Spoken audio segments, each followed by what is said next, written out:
Introduction to the Cell. Welcome to this quiet space of learning. Tonight, as you begin to settle in, as you let the day's concerns drift away, we will begin our journey into the world of biology. This is the study of life itself, in all its complexity and all its simplicity. And at the very heart of this study, at the very foundation of what it means to be alive, is a single, profound concept: the cell. Our first lesson tonight is an introduction to this fundamental unit of life. There is no better place to begin our understanding of the vast, intricate tapestry of the living world. So, as you find comfort, as you allow your breathing to slow, let your mind be open to this first, essential lesson. What is a cell? We can use simple analogies. We might call it a tiny factory or a microscopic city. And these are helpful, but its true definition is even more fundamental. A cell is the smallest structural and functional unit of an organism. It is the minimum amount of stuff that can be considered, in and of itself, alive. It is a self-contained, self-sufficient, and self-replicating entity. It is the building block of all life. Just as an atom is the basic unit of matter, the cell is the basic unit of life. Let that idea settle in for a moment. Every living thing you have ever seen, a tree, a bird, an insect, or your own reflection in a mirror, is composed of cells. Some organisms, like bacteria, are just a single cell. Others, like a human, are a vast, organized community of trillions of cells working in harmony. All cells, regardless of where they are found, share a few key features. They are all enclosed by a boundary, a skin called the plasma membrane, which separates the inside of the cell from the outside world.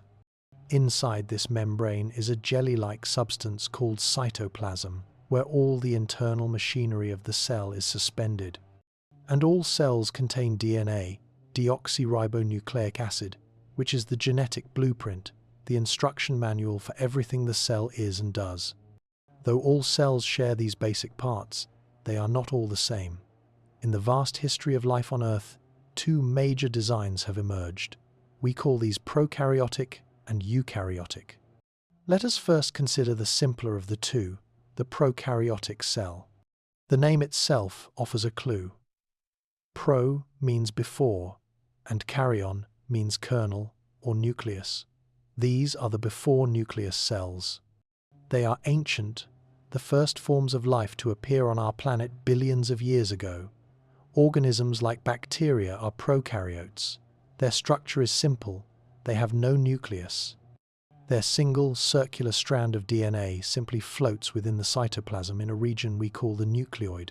They also lack the complex, membrane-bound internal compartments that we will explore later.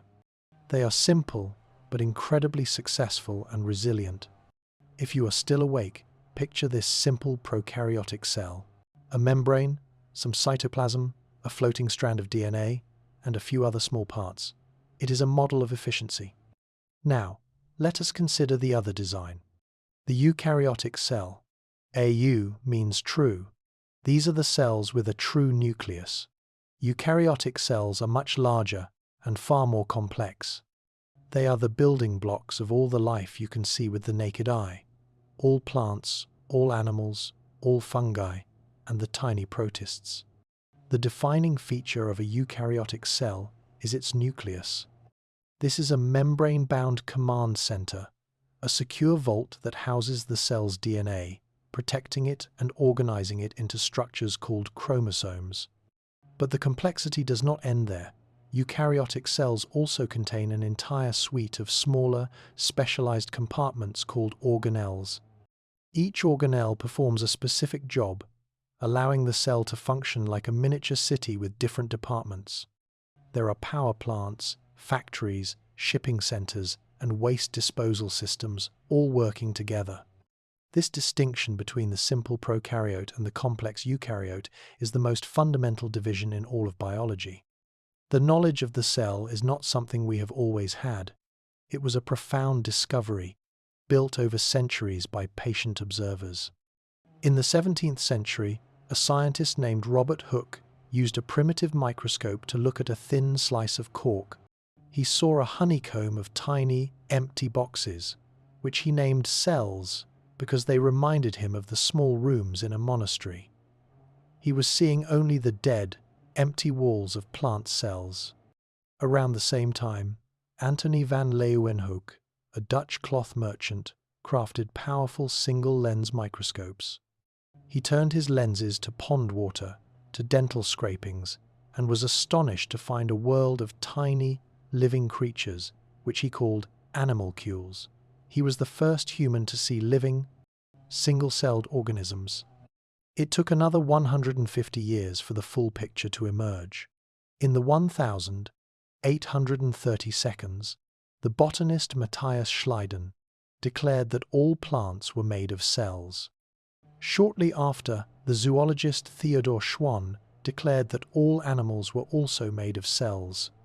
These observations formed the basis of the cell theory.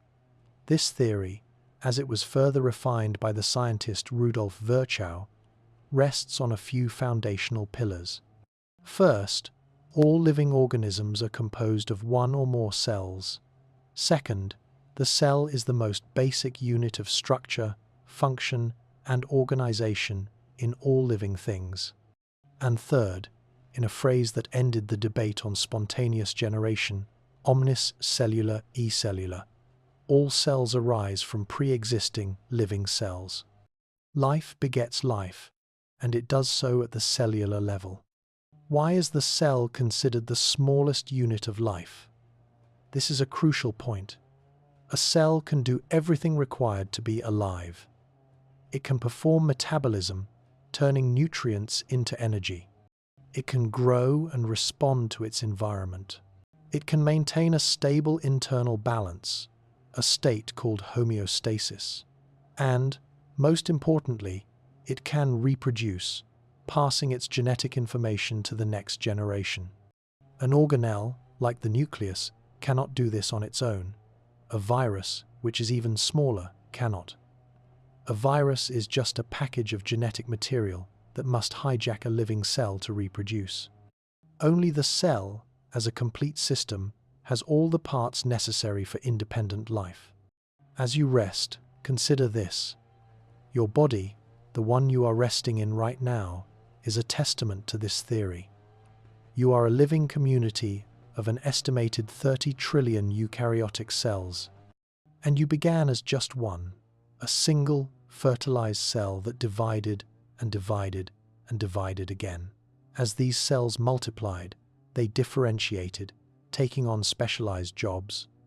Some became nerve cells to carry thoughts, some became muscle cells to create movement, some became skin cells to form a protective barrier.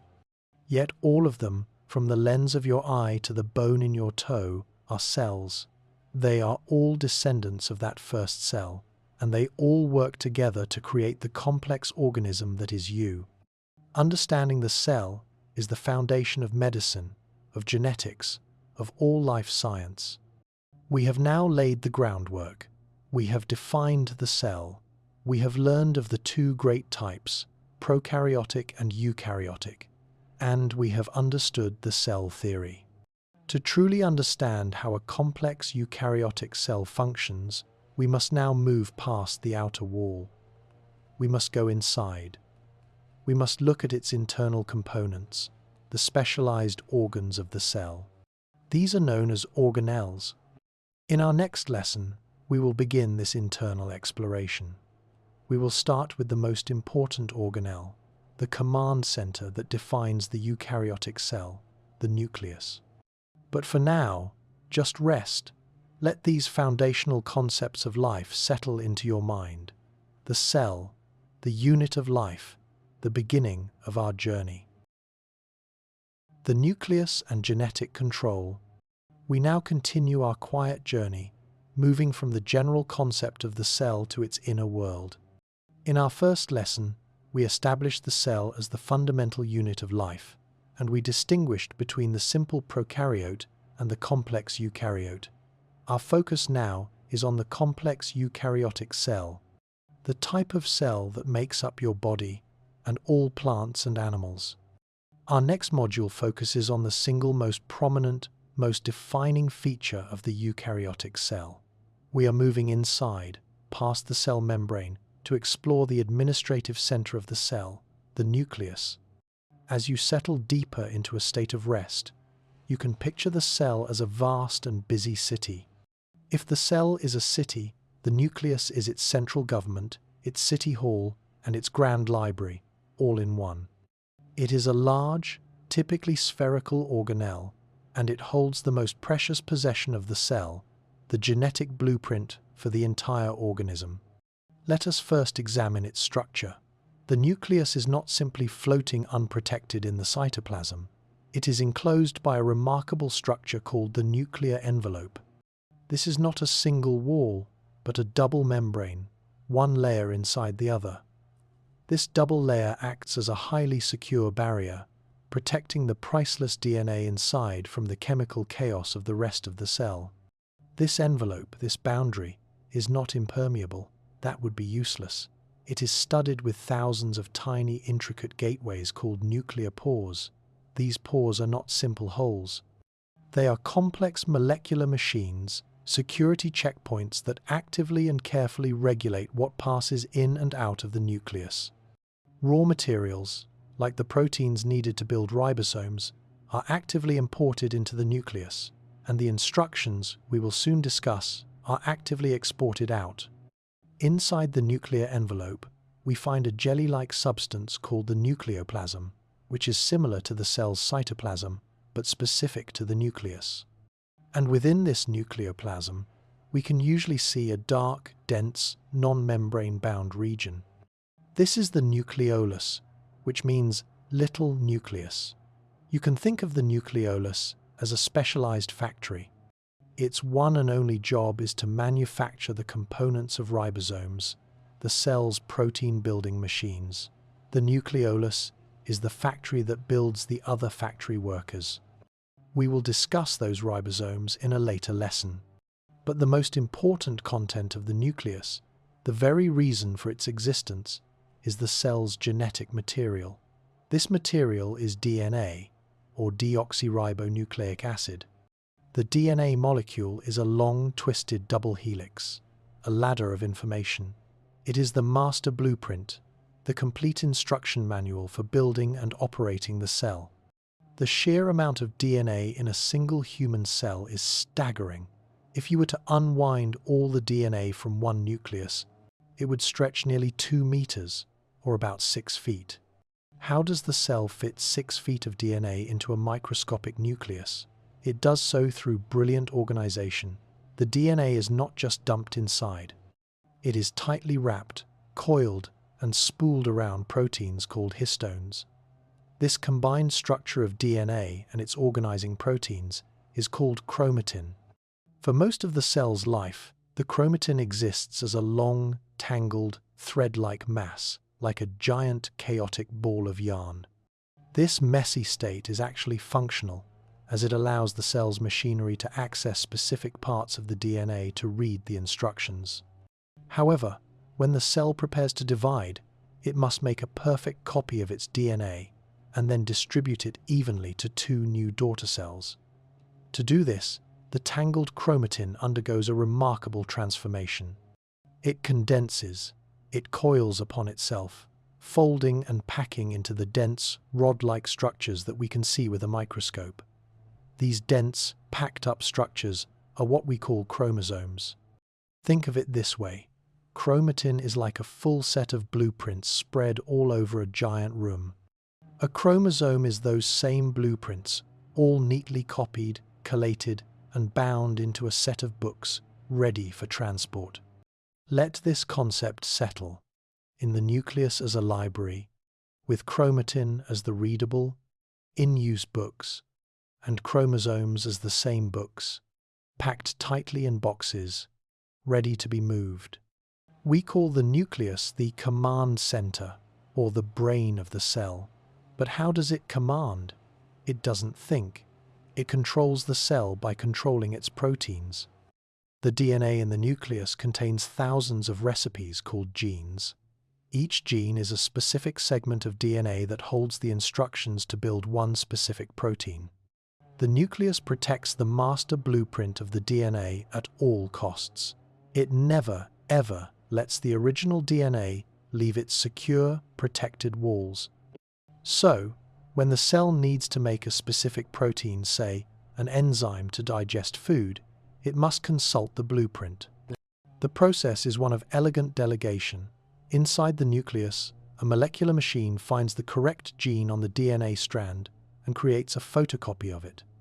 This photocopy is not made of DNA. It's made of a similar single-stranded molecule called messenger RNA, or mRNA. This process is called transcription.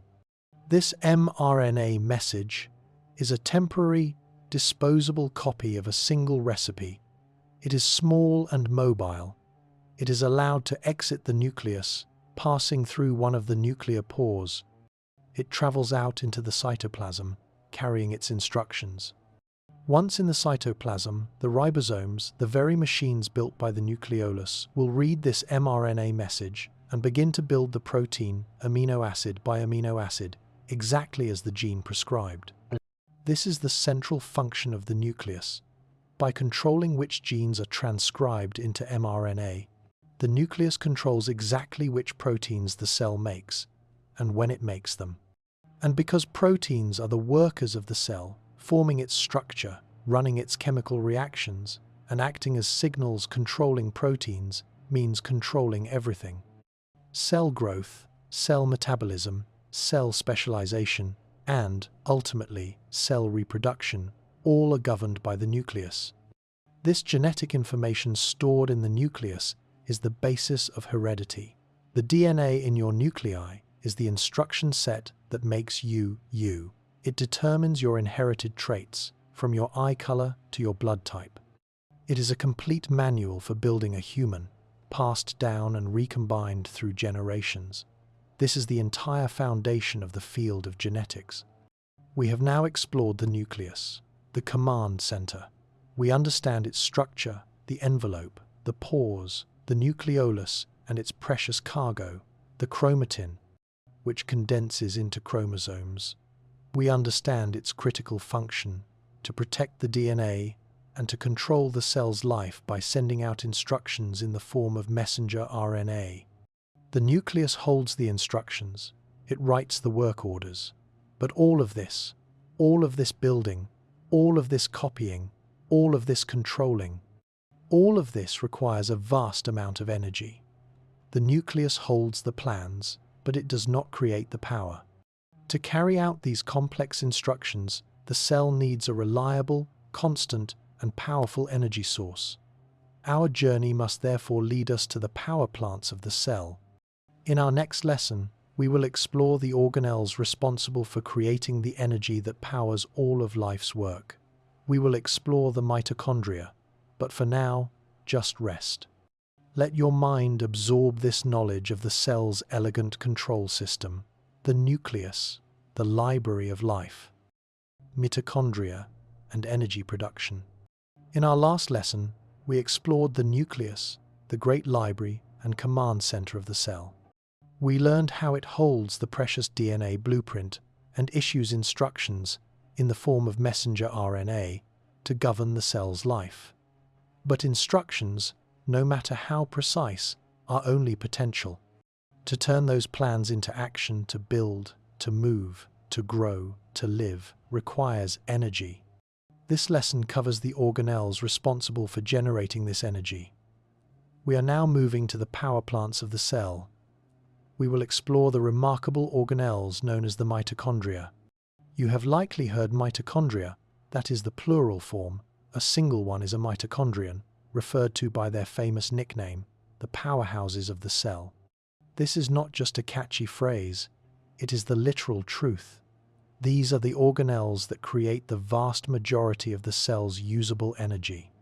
Without the work of the mitochondria, the cell would be like a city in a blackout.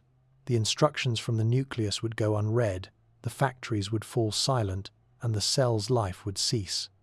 Let us first visualize the structure of this vital organelle. A mitochondrion is a small, often oval-shaped structure, but its design is one of beautiful complexity. It is a double-walled organelle, much like the nucleus. It has a smooth outer membrane, which acts as a simple container, separating it from the rest of the cytoplasm. But it is the inner membrane where the true magic happens. This inner membrane is not simple at all. It is extensively folded. These folds are called cristae, and they look like shelves or tunnels extending into the very center of the organelle.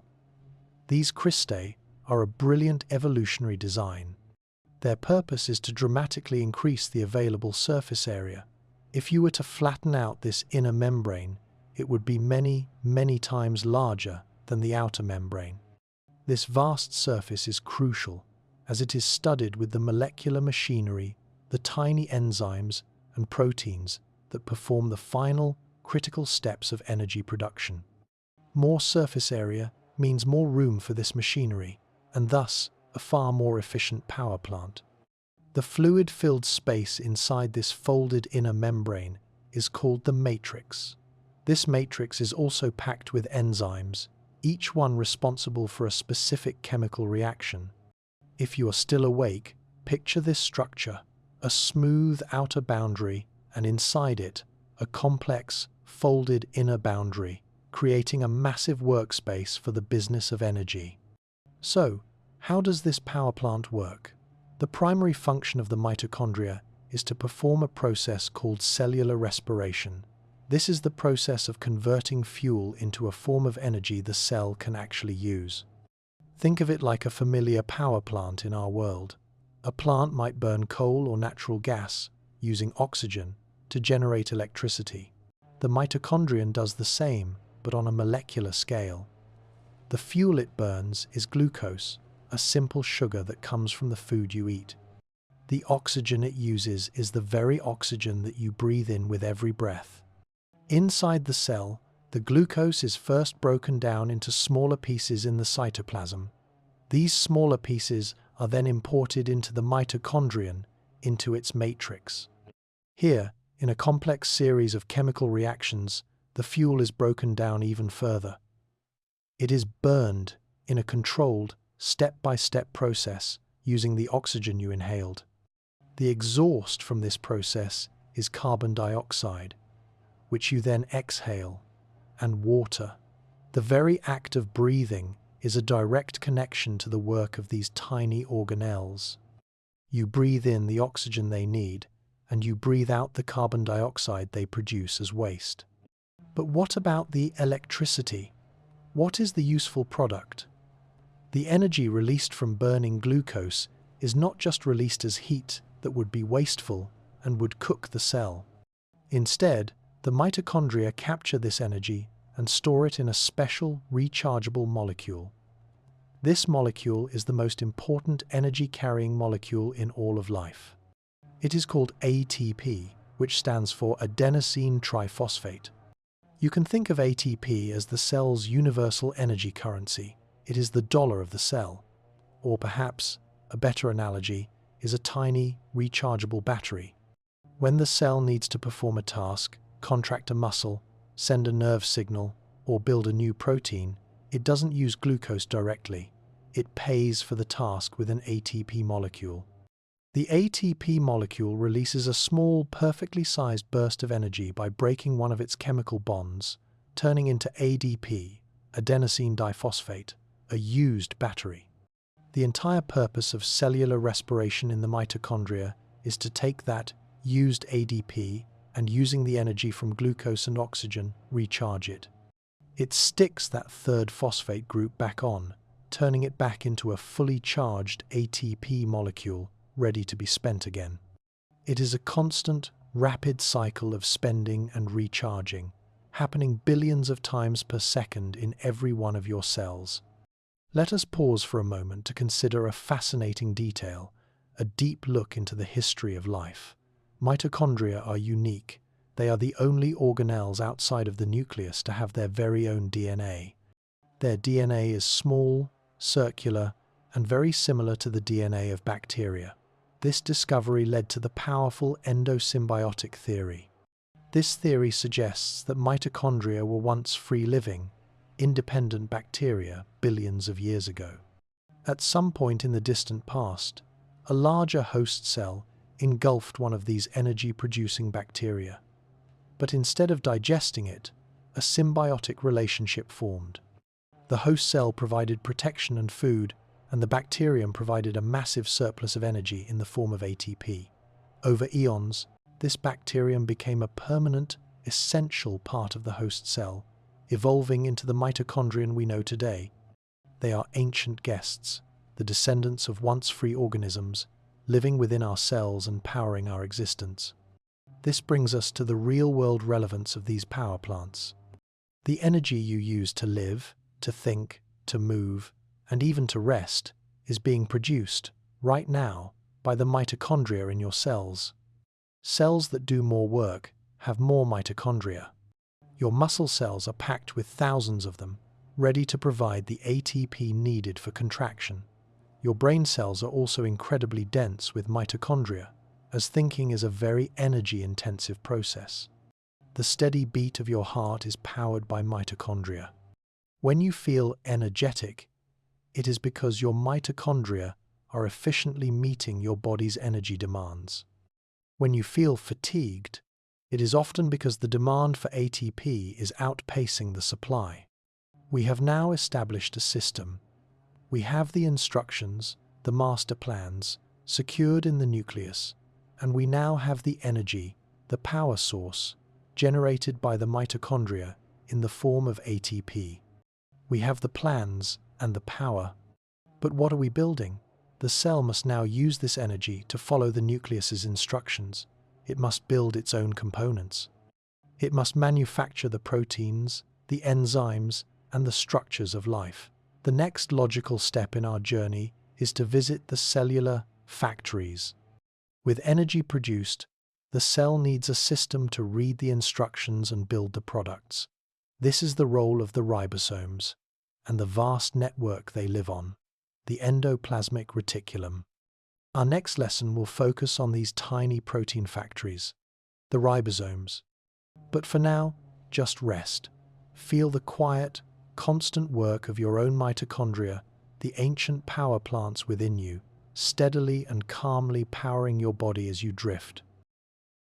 Ribosomes, the protein factories. Welcome back.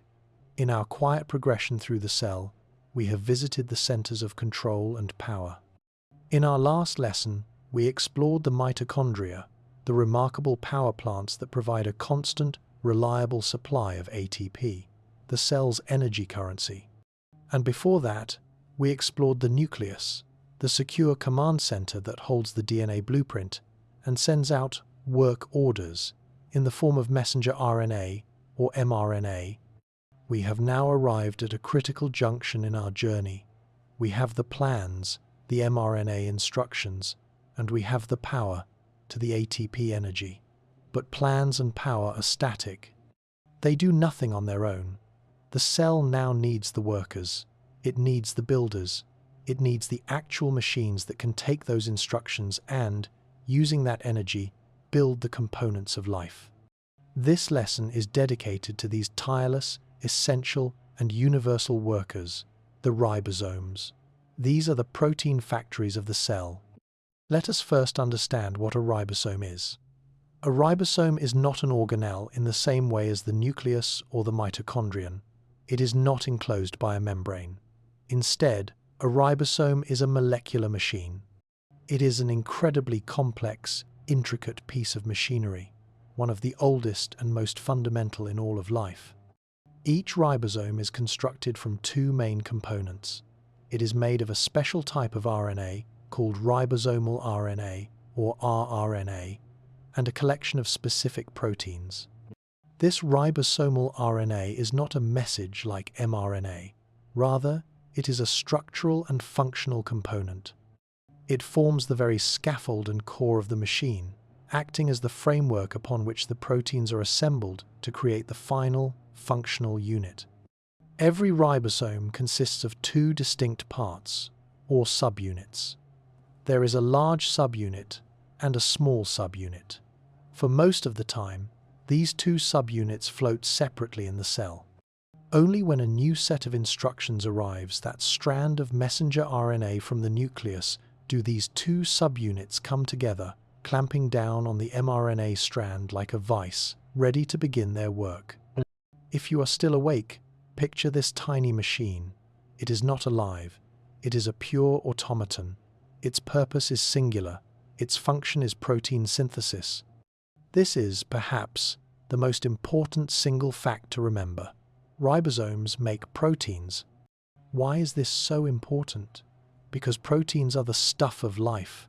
They are not just for building muscle. They are the workers of the cell.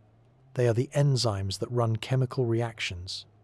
They are the structural components, like collagen, that hold you together. They are the hemoglobin that carries oxygen in your blood. They are the channels and pumps in the cell membrane. They are the antibodies that fight infection. The cell is what its proteins do, and every single one of them is built by a ribosome. These tiny factories are found in all living cells, from the simplest bacterium to the most complex human neuron. This universality speaks to their ancient, essential nature. They are a fundamental requirement for life as we know it. Inside our eukaryotic cell, we find ribosomes in two main locations. Some are free ribosomes. They float unattached in the cytoplasm. These free-floating factories build proteins that are destined to be used within the cytoplasm itself. Other ribosomes are bound ribosomes. They are physically attached to the surface of a large, folded membrane network, which we will explore in our next lesson. These bound ribosomes give that network a rough appearance, and they are responsible for building proteins that are destined to be exported from the cell or embedded in the cell's membranes. But how does this factory work? This is the central, beautiful process of life. The ribosome's job is to read the genetic message and translate it into a new physical form. This process is, therefore, called translation. The analogy of an automated assembly robot is most fitting, or perhaps a ticker tape reader from an old telegraph office. The ticker tape is the strand of messenger RNA that arrives from the nucleus. This tape is a long sequence of 4 chemical letters, which we call bases. The message is written in 3-letter words called codons. Each codon, a sequence of 3 bases, is a specific instruction. It is the code for one specific amino acid. Amino acids are the building blocks of proteins. Think of them as a set of 20 different types of Lego bricks. By linking them together in different sequences, you can build a countless variety of structures. So, here is the process. Let it play out in your mind. The 2 subunits of the ribosome come together and clamp onto the mRNA strand. The small subunit reads the codons. The large subunit builds the protein. The ribosome reads the first 3-letter codon, let's say AUG. This codon is a start signal, and it also codes for a specific amino acid. The ribosome now needs that amino acid. But how does the correct brick arrive? The cell uses another helper molecule, a small, specialized delivery truck called transfer RNA, or tRNA. Each tRNA molecule is designed to do one thing. It picks up one specific type of amino acid from the cytoplasm, and it carries it. On its other end, the tRNA has a 3-letter key called an anticodon that matches the mRNA's lock or codon. So, the ribosome reads AUG. The only tRNA molecule whose key matches AUG floats in, docks at the ribosome, and delivers its specific amino acid. The ribosome then, mechanically, shuffles down the mRNA tape by exactly 3 letters to the next codon, let's say CGC. The ribosome now waits. A new tRNA molecule, the one whose key matches CGC, arrives, carrying its specific amino acid. Now, the ribosome performs its most crucial action. Acting like a welder, the ribosome's large subunit takes the new amino acid and links it with a chemical bond called a peptide bond to the first amino acid. A chain has begun. The first, now empty tRNA truck is released, and it goes off to find another amino acid. The ribosome shuffles down again. It reads the next codon. The correct tRNA arrives. The ribosome links the new amino acid to the growing chain. This is the steady, rhythmic work of the ribosome. Read, attach, link, shift. Read, attach, link, shift. Codon by codon, amino acid by amino acid, the ribosome stitches together a long chain, a polypeptide chain, in the exact sequence prescribed by the DNA. This continues on and on until the ribosome reads a special stop codon on the mRNA. This signal tells the ribosome that the protein is finished. The entire complex, the ribosome, the mRNA, and the new protein chain all fall apart. The ribosome subunits are free to find a new message. The protein chain, newly born, is now floating free. This process is the direct link between your genes and your physical reality. Every protein in your body was, at one time, a thought in the mind of the DNA, a message carried by RNA, and a physical product assembled by a ribosome. But the ribosome's job ends here. It has built the chain. However, this chain, this long, floppy string of amino acids, is not yet a functional protein. It is just a string. A protein's power, its function, comes from its unique, complex, three-dimensional shape. It must be folded like a piece of molecular origami into its precise final form. How does this folding happen? And how does this new protein get to where it needs to go? For the proteins built on the bound ribosomes, the story is just beginning. As they were being built, they were being threaded into the very membrane network they were attached to. This leads us to our next lesson. We must now explore this vast cellular workshop, this interconnected network of membranes where new proteins are folded, modified, and packaged for their final destination. Our next lesson will explore the endoplasmic reticulum. For now, rest. Let your mind settle on the quiet, constant hum of trillions of tiny factories within you, reading the code of life and building your very being, one protein at a time. The endoplasmic reticulum, the cellular workshop. We are moving deeper into the cell's intricate living machinery. Our journey has brought us to a place of creation. In our last lesson, we focused on the ribosomes, the tiny, universal machines that translate the genetic code, building the long, raw chains of amino acids that will become proteins. We learned that some of these ribosomes float free, but many others are bound to a vast internal membrane network. Our next stop is this very network. Welcome to the cell's great manufacturing plant, its sprawling internal workshop.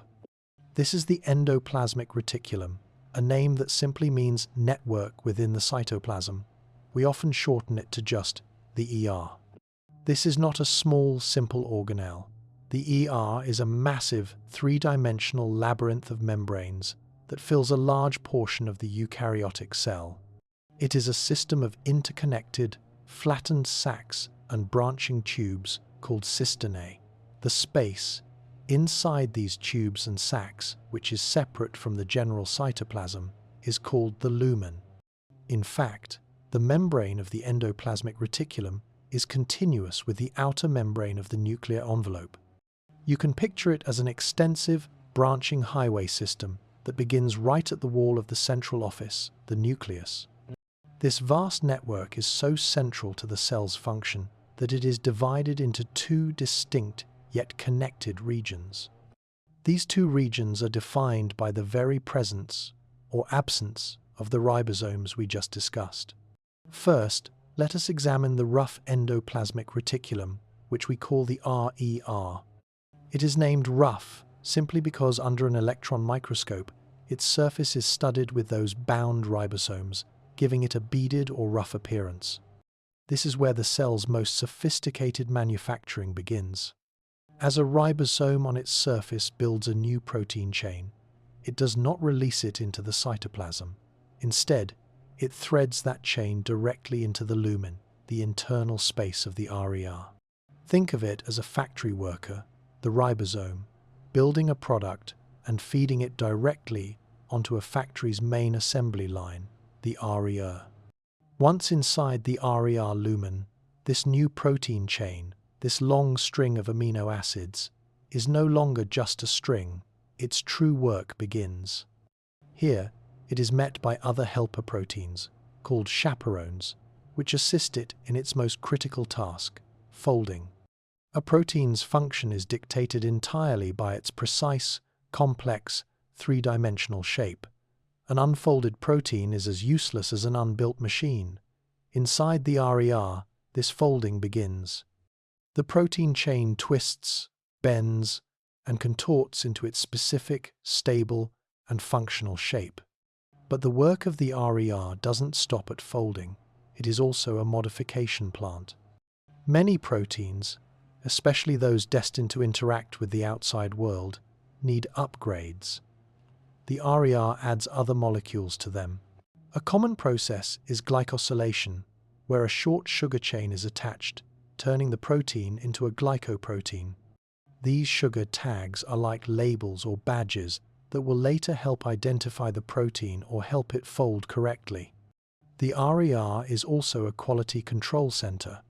It inspects the new proteins it has folded. If a protein is misfolded or damaged, the RER gives it a chance to refold. If it fails, the cell has a system to identify this defective product, mark it, and send it for destruction. Only correctly folded, properly modified, and inspected proteins are allowed to move on. The second region of this network is the smooth endoplasmic reticulum, or SER. It is called smooth because it lacks ribosomes, giving its surface a clean, tubular appearance. The SER is a different kind of workshop. If the RER is the heavy assembly line for proteins, the SER is a specialized chemical production plant. Its functions are diverse and vary greatly depending on the cell type. One of its primary jobs is lipid synthesis. This is where the cell manufactures its fats and oils.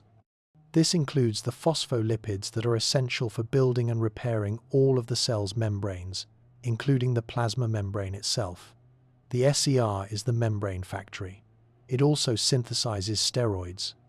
In your body, cells in the adrenal glands, or the testes and ovaries, which are responsible for making steroid hormones, like cortisol or testosterone, are packed with an enormous amount of smooth ER.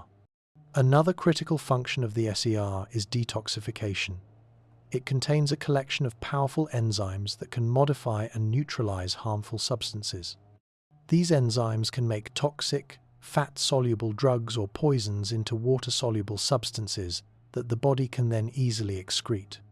As you might guess, the liver cells in your body, which are the primary detoxification centers, are filled with vast networks of smooth ER. Finally, the smooth ER acts as a vital storage depot. It specifically sequesters and stores calcium ions. It actively pumps calcium out of the cytoplasm and holds it within its lumen. When the cell needs it, a signal can trigger the SER to open its calcium channels, releasing a flood of calcium back into the cytoplasm.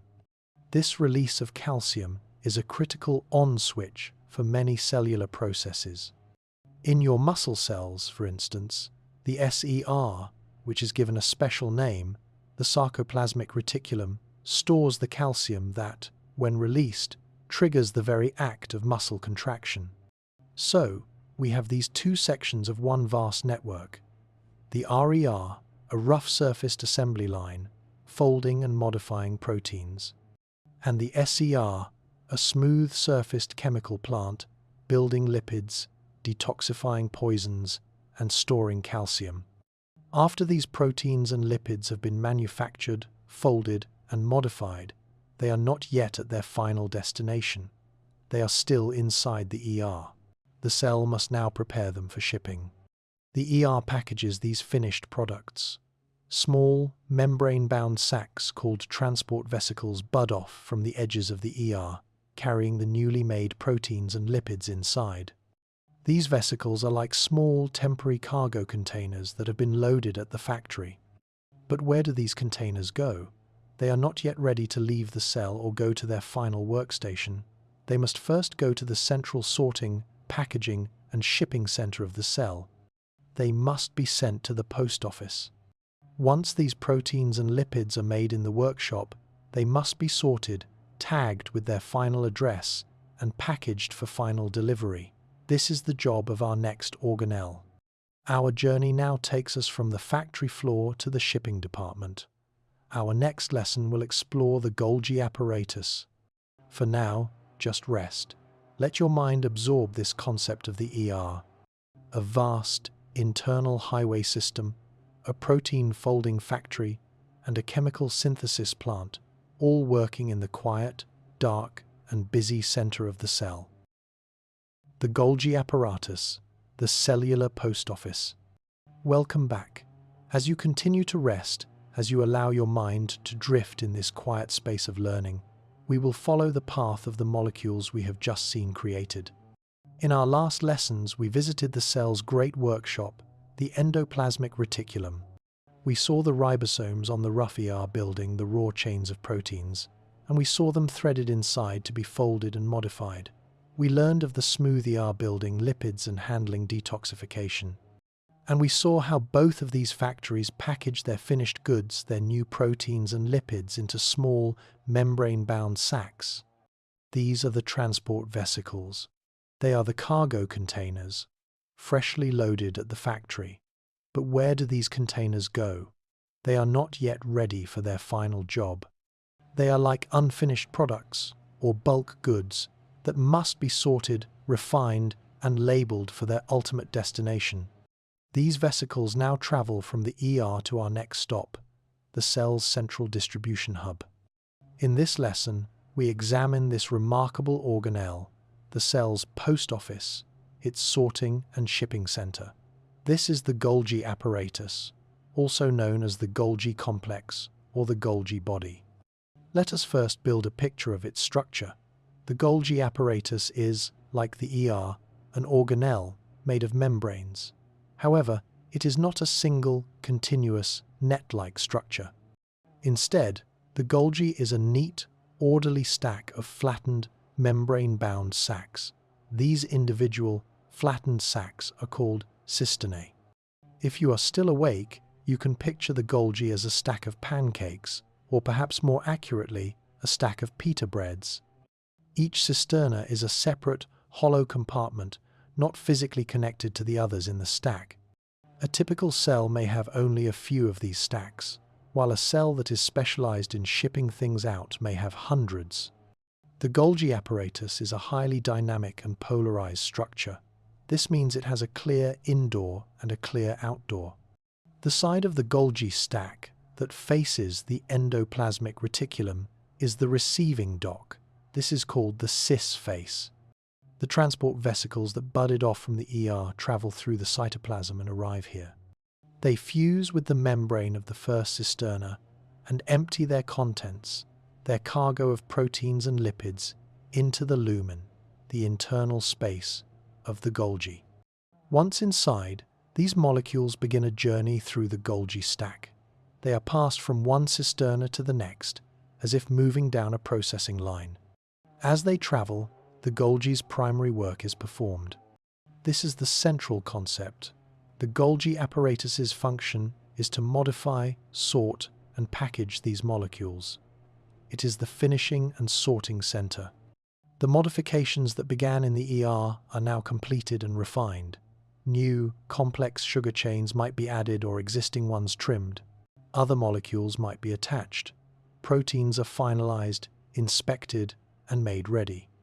As the molecules reach the shipping side of the Golgi, they arrive at the trans face. This is the outdoor of the post office, the side that faces away from the nucleus and toward the rest of the cell. Here, the Golgi performs its final and most critical task: sorting. How does the Golgi know where each of these thousands of different proteins and lipids is supposed to go? It reads their molecular tags.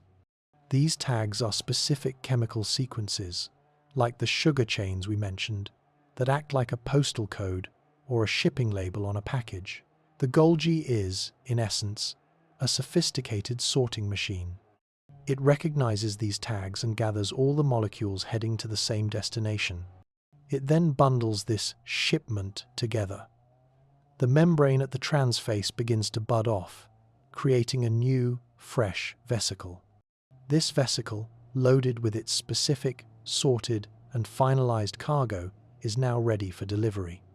Let us explore this process a little deeper. The analogy of the post office, first used by the biologist George Palladay, is almost perfect. Raw mail, vesicles from the ER, arrives at the receiving dock, the sys face. The mail is processed and a zip code is added, or read, chemical modifications. The mail is then sorted into different bags for different delivery routes, sorting at the transface. Finally, the mail bags, the new vesicles, are loaded onto delivery trucks to go to their final addresses. This intricate, stacked structure was first described in 1897 by the Italian physician Camillo Golgi. He was studying the nervous system and, using a new staining technique that involved silver, he saw what he called an internal reticular apparatus within the nerve cells.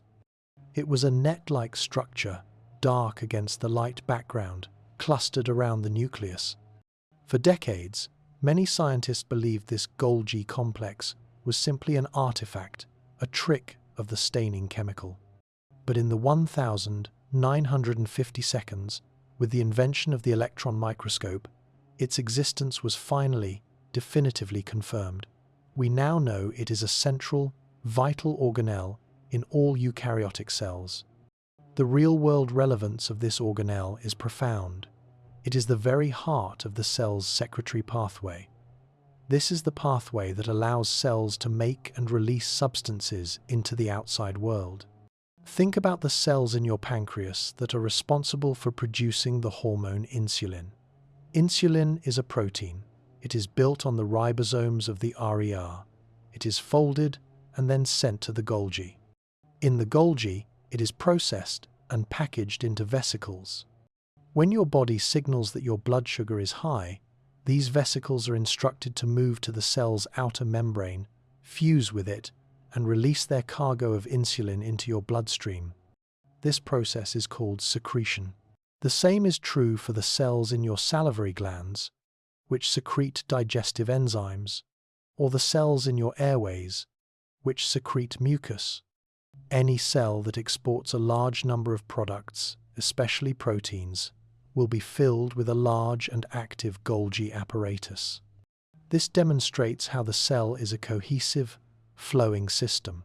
The nucleus holds the plans, the ribosome builds the product, the ER folds and modifies it, and the Golgi packages and ships it.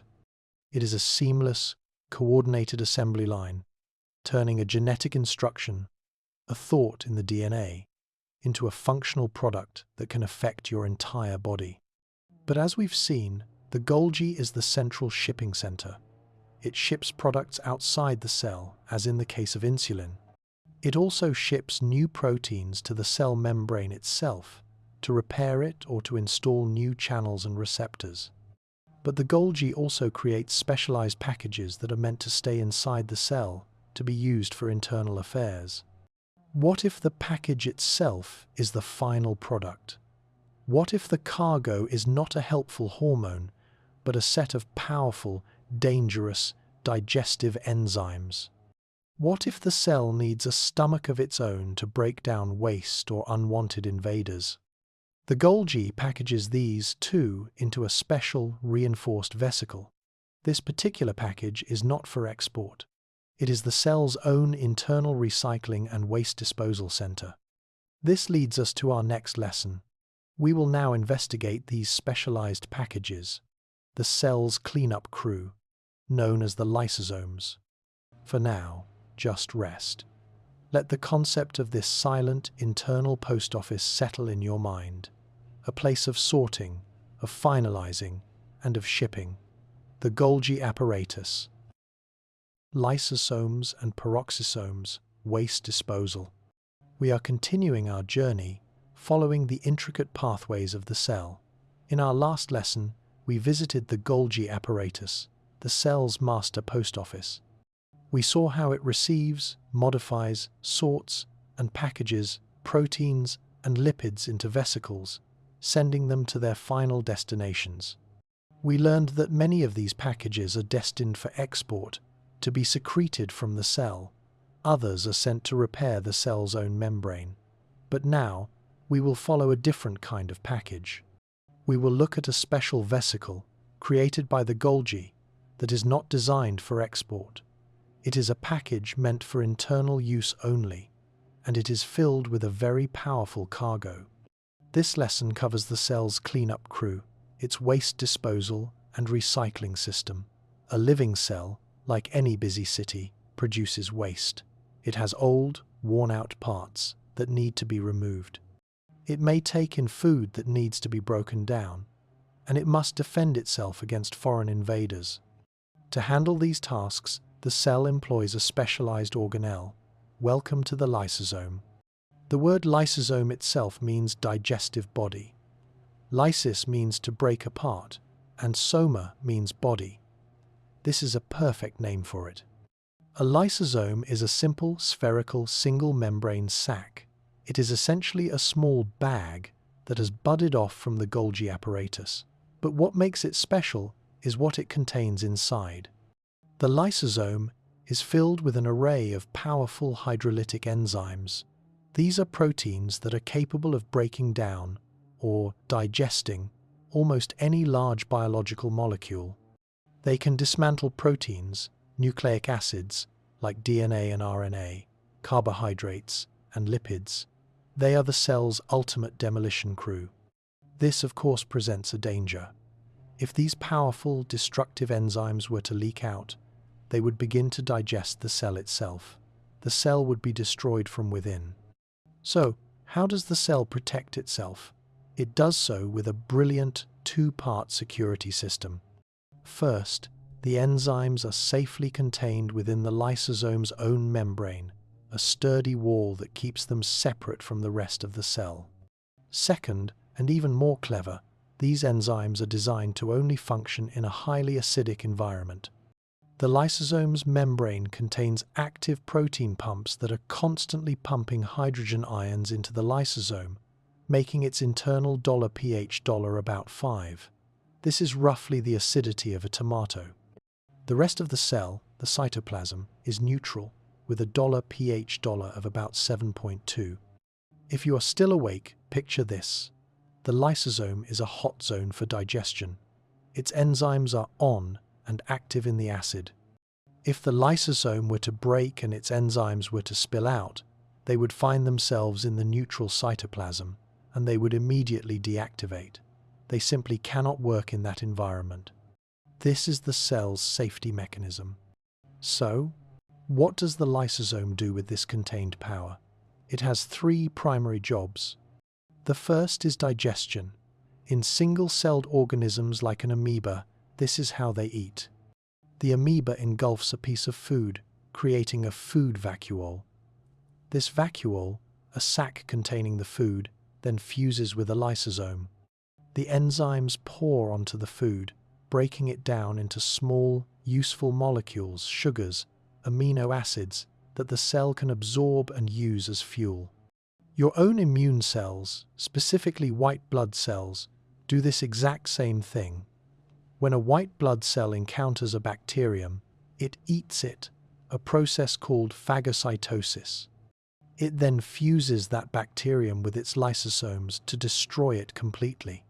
The second job is perhaps the most important for the cell's daily life. This is autophagy, which literally means self-eating. A cell's components, its organelles, do not last forever. A mitochondrion might become old, damaged, or inefficient. The cell must recycle it. In this process of autophagy, the cell forms a membrane around the old, worn-out organelle, quarantining it. This sac then fuses with a lysosome. The enzymes flood in and dismantle the entire mitochondrion, breaking it down into its basic raw materials. These materials, amino acids, lipids, fatty acids, are then transported back out into the cytoplasm, where they can be used to build a new, healthy mitochondrion. The lysosome is not just a waste dump, it is the cell's ultimate recycling center. It ensures that nothing is wasted. The third job is more drastic: programmed cell death, or apoptosis. Sometimes, a cell is infected beyond repair, or it is no longer needed in the body's development. In these cases, the cell can be given a signal to self-destruct. The lysosomes can be instructed to rupture, releasing all their enzymes at once to scuttle the cell. Now, there is another cleanup organelle, often confused with the lysosome, but very different. This is the peroxisome. Peroxisomes are also small, single-membraned sacs, but they are not formed by the Golgi. They are believed to be self-replicating, growing, and then dividing, much like mitochondria. And they contain a different set of enzymes for a different set of jobs. If the lysosome is the heavy-duty demolition and recycling plant, the peroxisome is the specialized chemical treatment plant. Peroxisomes have two main functions. The first is to break down very long chains of fatty acids. These long chains are difficult for the cell to use. Peroxisomes chop them up into smaller 2-carbon pieces, which are then sent to the mitochondria to be used as fuel. Their second, and more famous, function is detoxification. Peroxisomes are found in large numbers in your liver and kidney cells. They are specialized in neutralizing harmful substances, most notably alcohol. But their most defining feature is how they handle oxidative stress. Many of the chemical reactions inside the peroxisome produce a highly reactive and dangerous byproduct, hydrogen peroxide, H2O, $2. This is a toxic molecule that can cause immense damage to the cell. The peroxisome's design is a marvel of efficiency. It not only produces this toxic H2O, $2, but it also contains the enzyme to deal with it. It is packed with an enzyme called catalase. Catalase's one and only job is to instantly grab that toxic hydrogen peroxide and convert it into two harmless substances: water, H, $2O, and oxygen, O, $2. The peroxisome handles a dangerous chemical reaction by containing both the reaction and its own antidote in one tiny compartment. The real-world importance of these organelles is immense. When the lysosome fails, the results are tragic. In Tay-Sachs disease, for example, a single, specific lysosomal enzyme is missing. This enzyme is needed to break down a particular lipid in the brain. Without it, this lipid builds up and builds up, accumulating inside the nerve cells until the cells become clogged with this waste and die. So, we have the lysosome for digestion and recycling, and the peroxisome for fatty acids and detoxification. We have now covered the major metabolic organelles, the parts of the cell that manage energy, production, and waste. But the cell is not just a bag of these chemical factories. It needs shape, it needs structure, it needs a way to move. How does the cell maintain its form? How does it transport vesicles from the ER to the Golgi? How does it crawl or move? To understand this, we must examine the cell's internal framework. Our next lesson will explore the bones and muscles of the cell, the cytoskeleton. But for now, just rest. Let your mind be at ease, knowing that these silent, efficient, and powerful systems are always at work, keeping your cells clean, balanced, and healthy. The cytoskeleton, internal support and movement. Welcome back. As we continue our exploration of the cell's inner world, we have now visited a great number of its specialized organelles. We've seen the nucleus, the command center, the mitochondria, the power plants, the ribosomes and the factories, and the Golgi, lysosomes and peroxisomes, which act as the cell's shipping and sanitation departments. It is easy, with this knowledge, to picture the cell as a simple, bag-like container, a watery sac called the cytoplasm, where all of these organelles are just floating. But this picture is incomplete. A cell is not just a formless blob, it has a definite shape. It can be a long, branching nerve cell, a flat, tile-like skin cell, or a biconcave disc like a red blood cell. How does a cell maintain its specific shape? How does it prevent itself from collapsing into a simple puddle? And how does it move? When a vesicle buds off the ER, how does it know how to get to the Golgi? It does not just drift by chance. This brings us to our next crucial lesson. In this module, we will explore the cell's internal framework, its bones, and its muscles. This is the cytoskeleton. The cytoskeleton is a dynamic, intricate, and ever-changing network of protein fibers that extends throughout the entire cytoplasm. It is far more than just a static scaffold. It is a system that provides structural support, but it also acts as the cell's muscles for movement and its highway system for internal transport. This network is one of the most defining features of the eukaryotic cell. To understand the cytoskeleton, we must break it down into its three main components. These are three distinct types of protein filaments, each with its own structure and its own set of vital jobs. Let us begin with the thinnest of these fibers, the microfilaments. These are solid rods composed primarily of a protein called actin. Actin is an incredibly common and important protein in eukaryotic cells. The microfilaments are often found in a branching network just inside the plasma membrane. Here, their job is to bear tension. Think of them as a system of internal guy wires or flexible ropes that help the cell resist pulling forces and maintain its overall shape. They give the cell's cortex, or outer layer of cytoplasm, a semi-solid, gel-like consistency. But the microfilament's most famous role is in movement. Actin filaments are the muscles of the cell. They can create movement by interacting with another protein, a motor protein called myosin. The most dramatic example of this is in your own muscle cells. Your muscle tissue is packed with an enormous, highly organized arrangement of actin and myosin filaments. When your muscle contracts, it is not because the fibers themselves shorten.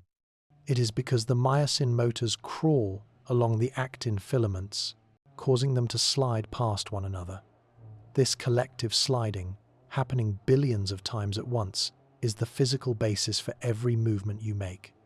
This same principle allows cells themselves to crawl. In a process called amoeboid movement, the cell can rapidly assemble actin filaments at its leading edge, pushing the membrane forward in a structure called a pseudopod, or false foot. It's a dynamic, flowing motion, as if the cell is pulling itself along. Your own white blood cells use this very method to crawl out of your blood vessels and chase down infections. Now, let us consider the next component, the steel cables of the cell. These are the intermediate filaments. They are intermediate in size, thicker than microfilaments but thinner than the next component we will discuss. Unlike the other two types, intermediate filaments are not defined by a single protein.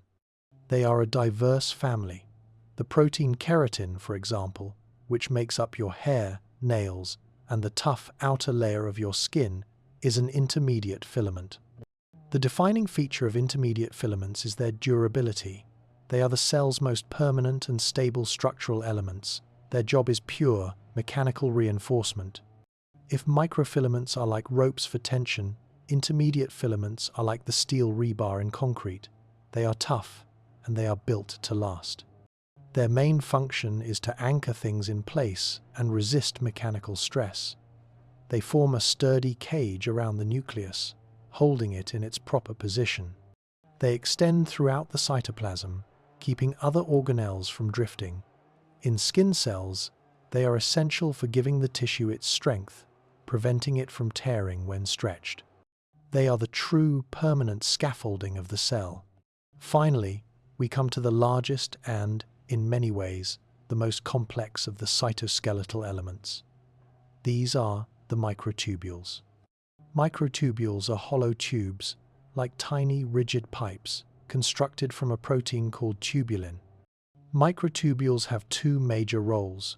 First, like girders in a building, they are responsible for resisting compression. They help the cell maintain its shape, especially against pushing forces. But their most dynamic and fascinating role is as the cell's internal transportation system. The microtubules form a vast network of railway tracks that crisscross the cell. And along these tracks, tiny motor proteins act like locomotives. These motor proteins, with names like kinesin and dynein, bind to the microtubule track with one foot, and they hold a package, like a transport vesicle from the ER with their other arm.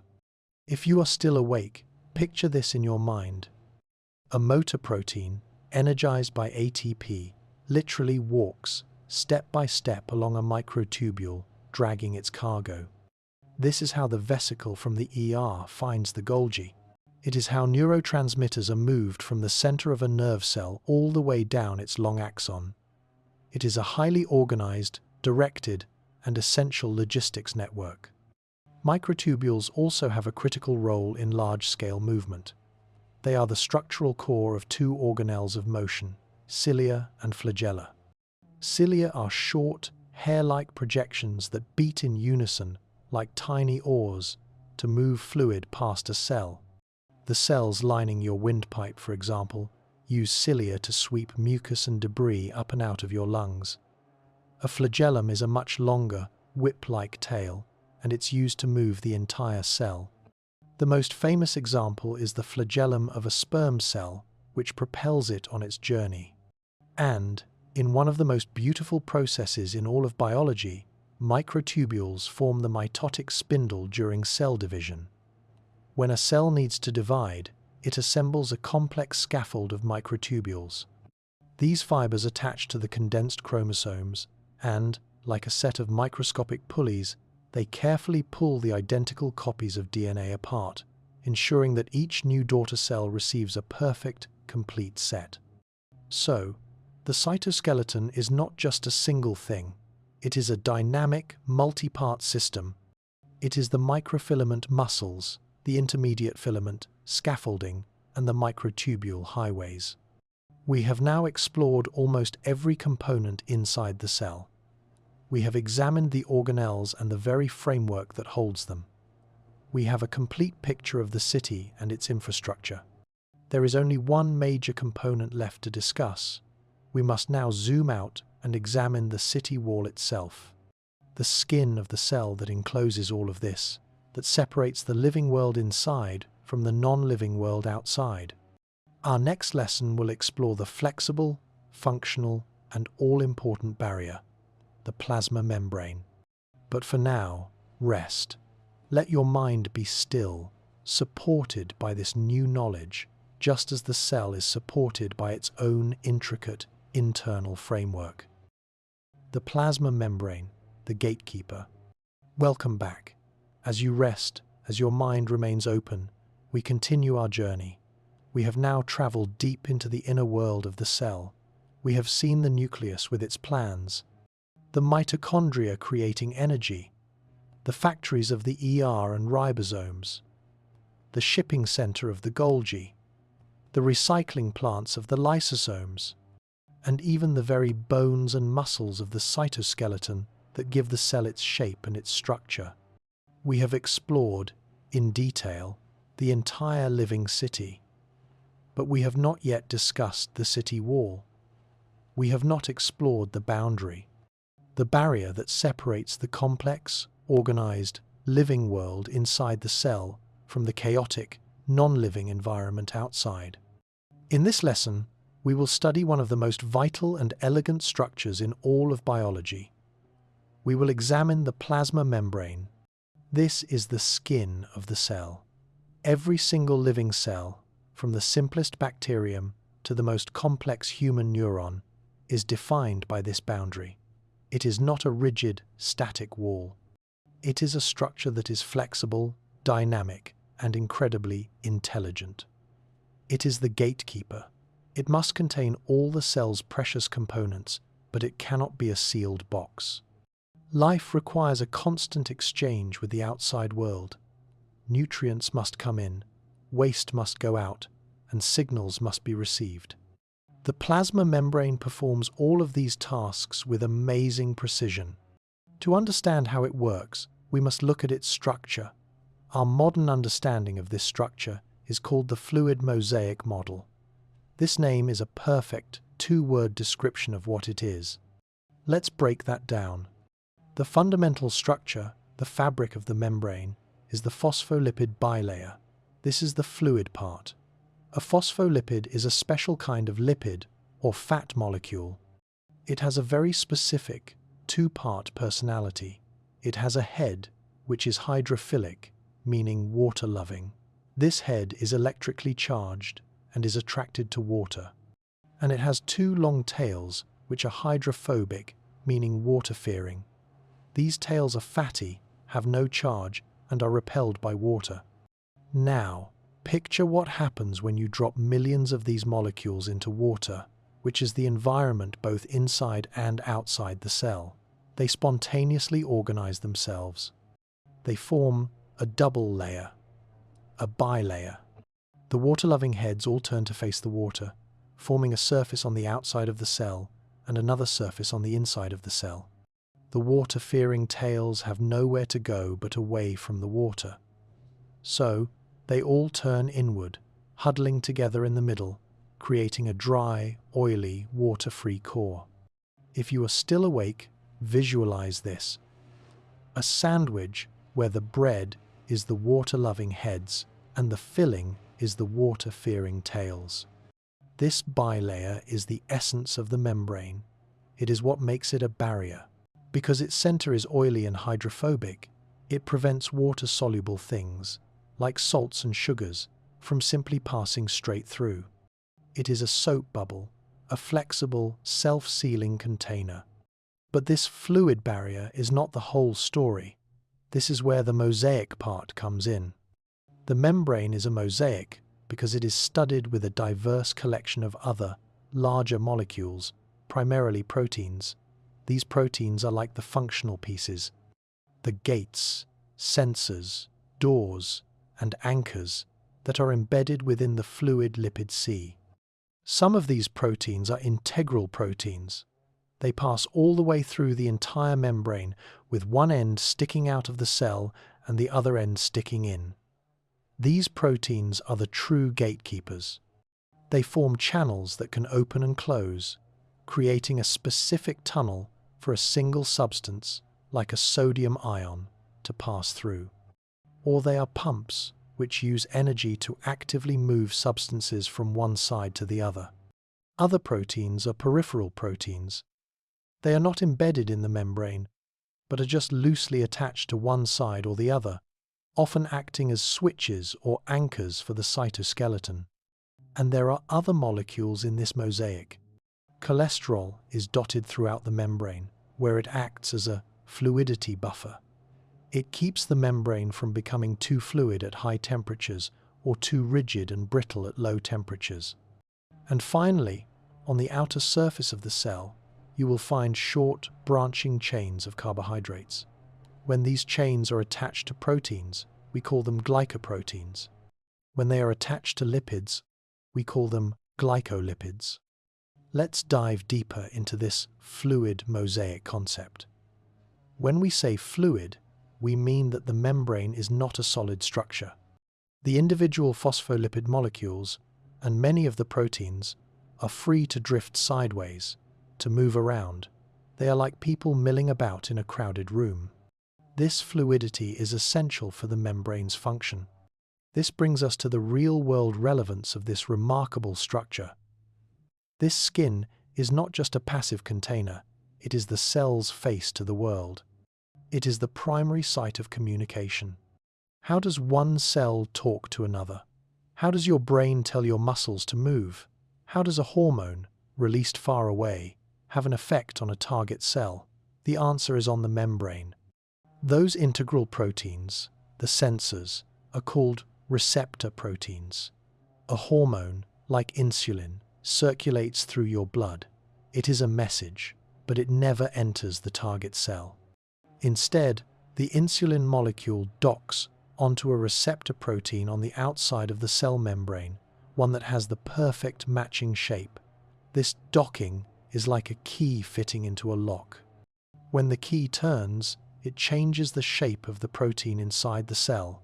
This shape change triggers a cascade of chemical reactions within the cell, a domino effect. That tells the cell, the message has arrived, please open your gates and let glucose in. The message is passed, but the messenger never crossed the border. And what about those carbohydrate chains? The glycoproteins and glycolipids.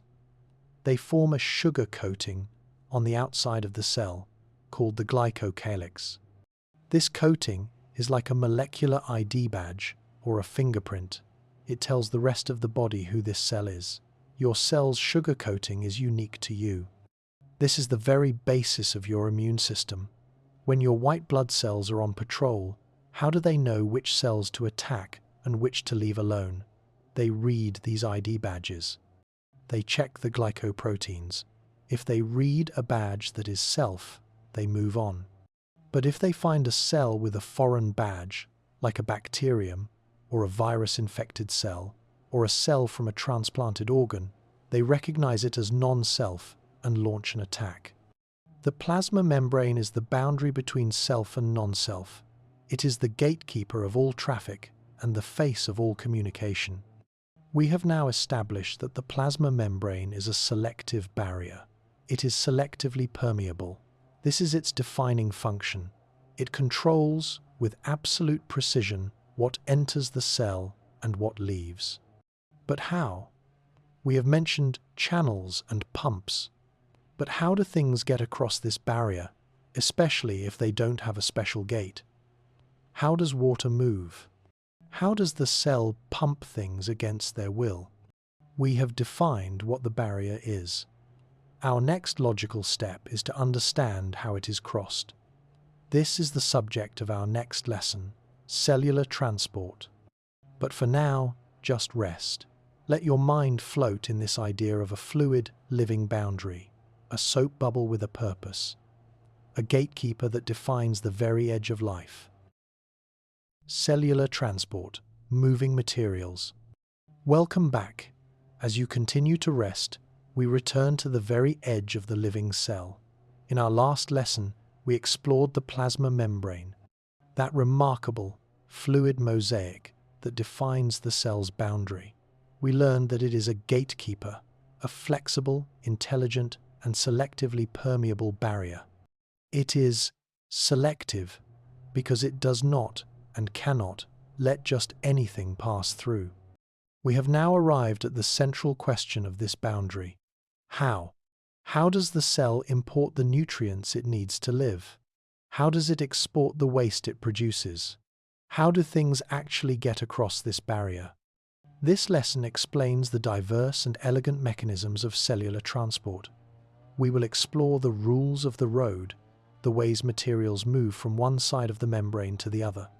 This entire concept is governed by one of the most fundamental forces in nature, a force that requires no energy at all.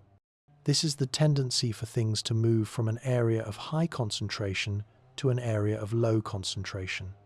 Imagine you have a drop of ink. If you place it in a glass of still water, the ink does not stay in one spot. It spreads out, it diffuses. It moves from the area where it is highly concentrated, the drop, to the areas where it is not, until it is evenly distributed. This spreading out is driven by the random motion of molecules, and it is a universal law.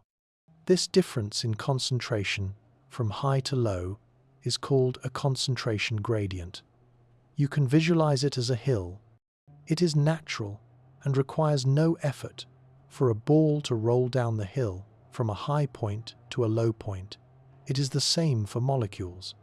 This downhill movement is the basis for the first and simplest category of transport, passive transport. Passive means it requires no energy from the cell. The cell just lets it happen. The simplest form of this is called simple diffusion.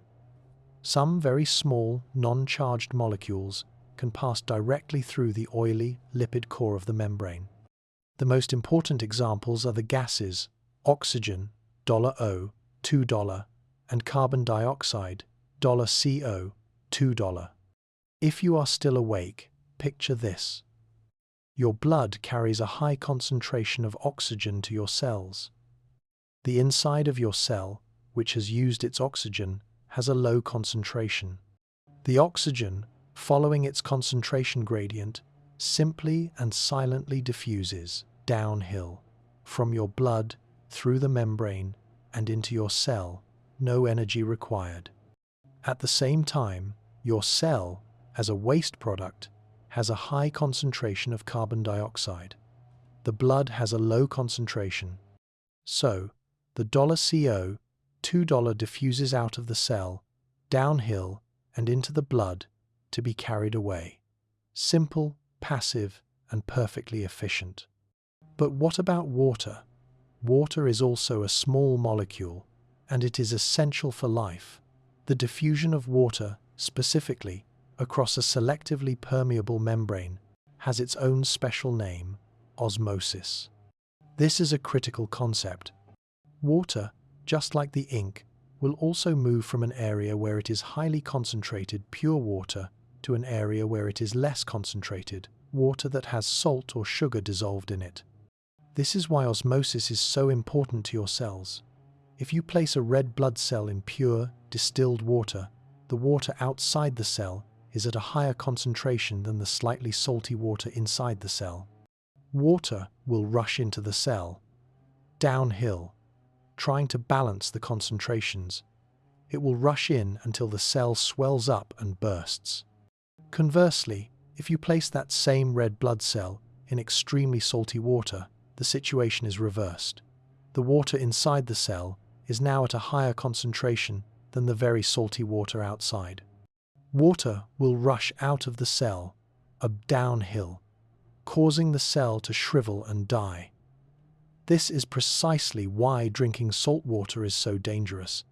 It literally pulls the water out of your cells. What about all the other molecules? What about glucose, the cell's main fuel? Or ions, like sodium and potassium, which are charged and cannot pass through the oily membrane? For these molecules, the cell provides a gate. This is still a form of passive transport, because the molecules are still moving downhill, from high to low concentration. But because they need help, we call it facilitated diffusion.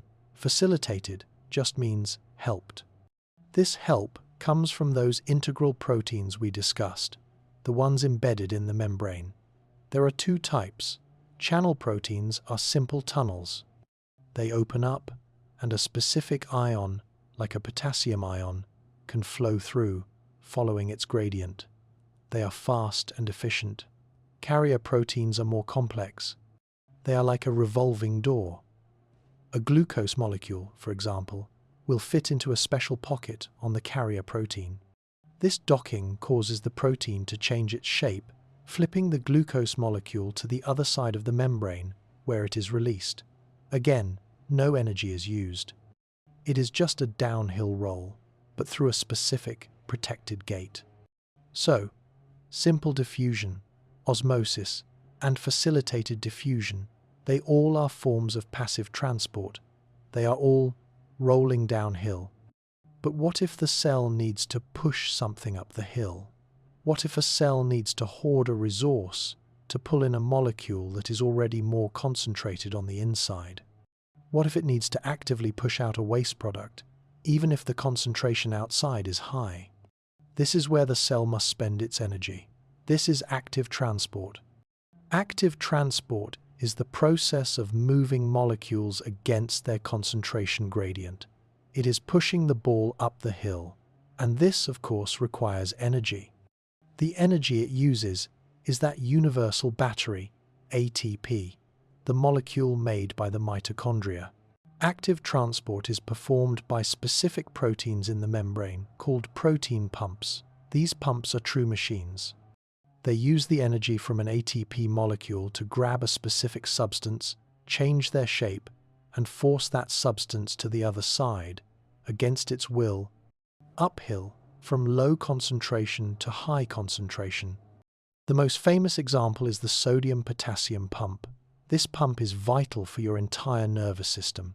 It actively pumps sodium out of your nerve cells and potassium into your nerve cells, both against their gradients. This builds up a steep hill, an electrical and chemical charge. This charged state is like a ready signal, and when the nerve fires, it is this very hill of ions that comes rushing down, creating the electrical impulse of your thoughts. Finally, what if the cell needs to move something big? What if it needs to eat a whole bacterium or secrete a large bundle of hormones? The substance is far too large for any pump or channel. This is where the cell uses bulk transport. This involves the membrane itself. To bring something in, the cell uses endocytosis, or in-cell action. The membrane itself sinks inward, surrounding the particle, until it pinches off, forming a new vesicle inside the cell. If the cell is eating a solid particle, like a bacterium, we call it phagocytosis, cell eating. If it is drinking a pocket of the surrounding fluid, we call it pinocytosis, cell drinking. To move something out, it does the reverse. This is exocytosis, or out-of-cell action.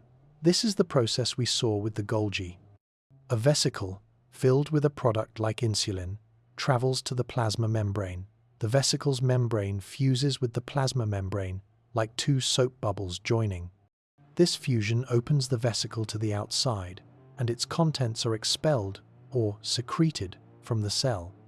These are the mechanisms, from the silent, passive diffusion of oxygen to the complex, energy-hungry work of the protein pumps.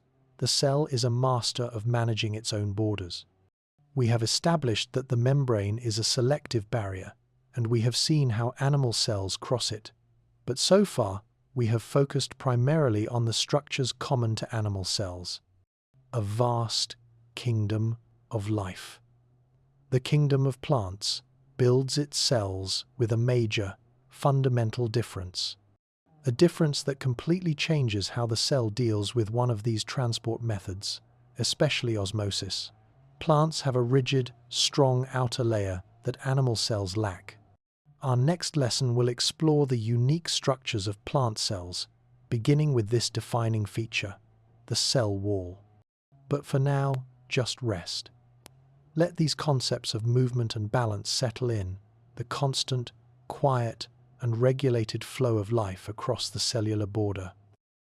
Plant cell structures, the cell wall. Welcome back. As you continue to rest, we begin a new and important chapter in our exploration of the cell. Thus far, our journey has focused, for the most part, on the structures and functions of the animal cell. We explored its dynamic, flexible boundary, the plasma membrane. We learned in our last lesson how that membrane controls the flow of materials and how it must carefully manage the process of osmosis, lest the cell burst from taking in too much water or shrivel from losing it. The animal cell, in all its complexity, is just one expression of eukaryotic life. We now turn our attention to another, vast and ancient kingdom, the kingdom of plants. Plant cells, at their core, share much with animal cells. They have a nucleus, they have mitochondria and ribosomes and an endoplasmic reticulum. They have a Golgi apparatus and a plasma membrane. But to survive, a plant must solve a different set of problems than an animal. A plant cannot move to find food. It cannot run from danger. It cannot seek shelter from the environment. And it must, above all, hold itself up against the constant pull of gravity, often to great heights. To meet these unique challenges, the plant cell has evolved a set of remarkable, specialized structures. And our lesson begins with the most defining, most obvious, and most rigid of them all. We begin not at the plasma membrane, but outside of it. We begin with the cell wall. Let us be perfectly clear. the plant cell has a plasma membrane, just like the animal cell. It is still the gatekeeper, the living, selective boundary that controls what truly enters the cell's cytoplasm. But in a plant cell, this delicate membrane is not the outer boundary. It is, instead, encased, unprotected, and supported by a thick, strong, and rigid outer layer. This is the cell wall. If the animal cell's membrane is a flexible soap bubble, the plant cell's membrane is a soap bubble built inside a strong, precisely shaped cardboard box. The primary function of this wall is structural support and protection. It is this wall that gives the plant cell its fixed, often rectangular or box-like shape. And it is this wall that, when multiplied by trillions, allows a plant to grow from a soft, green shoot into a towering, strong tree. What is this wall made of? Its primary component is a remarkable molecule, one of the most abundant and important organic molecules on our planet. It is called cellulose. Cellulose is a polysaccharide, a long, complex chain made of thousands of glucose, or sugar, molecules, all linked together. These long cellulose chains are bundled together like steel cables, forming incredibly strong fibers called microfibrils. These fibers are then woven, layer upon layer, into a mesh that forms the cell wall. When a plant cell is young and still growing, it secretes a thin, flexible primary wall. This wall is strong, but it is also elastic enough to allow the cell to expand and elongate. Once the cell has reached its mature size, it often builds a much thicker, more rigid secondary wall on the inside of the primary wall. This secondary wall is heavily reinforced and is what gives wood its incredible, lasting strength. Now, let us return to the problem of osmosis, which we discussed in our last lesson. If you are still awake, recall what happens to an animal cell, like a red blood cell, if it is placed in pure, distilled water. The water, following its concentration gradient, rushes into the cell, and the cell, with its flexible membrane, swells and swells until it bursts, or lyses. Now, let's perform that same experiment with a plant cell. We place it in pure water. Just as before, water rushes into the cell, again, following the laws of osmosis. The cell's internal water bag, which we will discuss later, begins to swell. The cell's plasma membrane begins to push outward, but it does not burst. It cannot. As the membrane pushes out, it presses against the unyielding, rigid cell wall. The wall is strong enough to resist the pressure. It pushes back against the cell with an equal and opposite force. This internal, water-driven pressure against the cell wall is one of the most important concepts in plant biology. It is called turgor pressure. This turgor pressure is, in essence, what keeps a plant inflated. When a plant is well watered, its cells are full. They are turgid. They are pressing firmly against their walls. This collective, internal pressure is what allows a soft-stemmed plant, like a flower, to stand upright. It is the hydrostatic skeleton of the plant. And what happens when you forget to water that plant? You have seen the result. The plant wilts. This is not because the cell walls have failed. It is because the turgor pressure has been lost. The cells have lost water to the air. The internal water bag has shrunk. The membrane has pulled away from the cell wall, and the cells are no longer inflated. The plant goes limp. The moment you add water, osmosis resumes, the cells refill, turgor pressure is restored, and the plant stands up again. The cell wall, therefore, is the plant's brilliant solution to living in a watery world. It allows the cell to actively draw in water, to be full of water, without the danger of bursting. This turgor pressure is the very life force of the plant's structure. This brings us to the real-world relevance of this one structure. The cellulose in plant cell walls is all around us. The fiber in your diet, the parts of vegetables, fruits, and grains that your body cannot digest is, quite simply, the cellulose from the plant cell walls. Your body lacks the enzyme to break down those cellulose chains.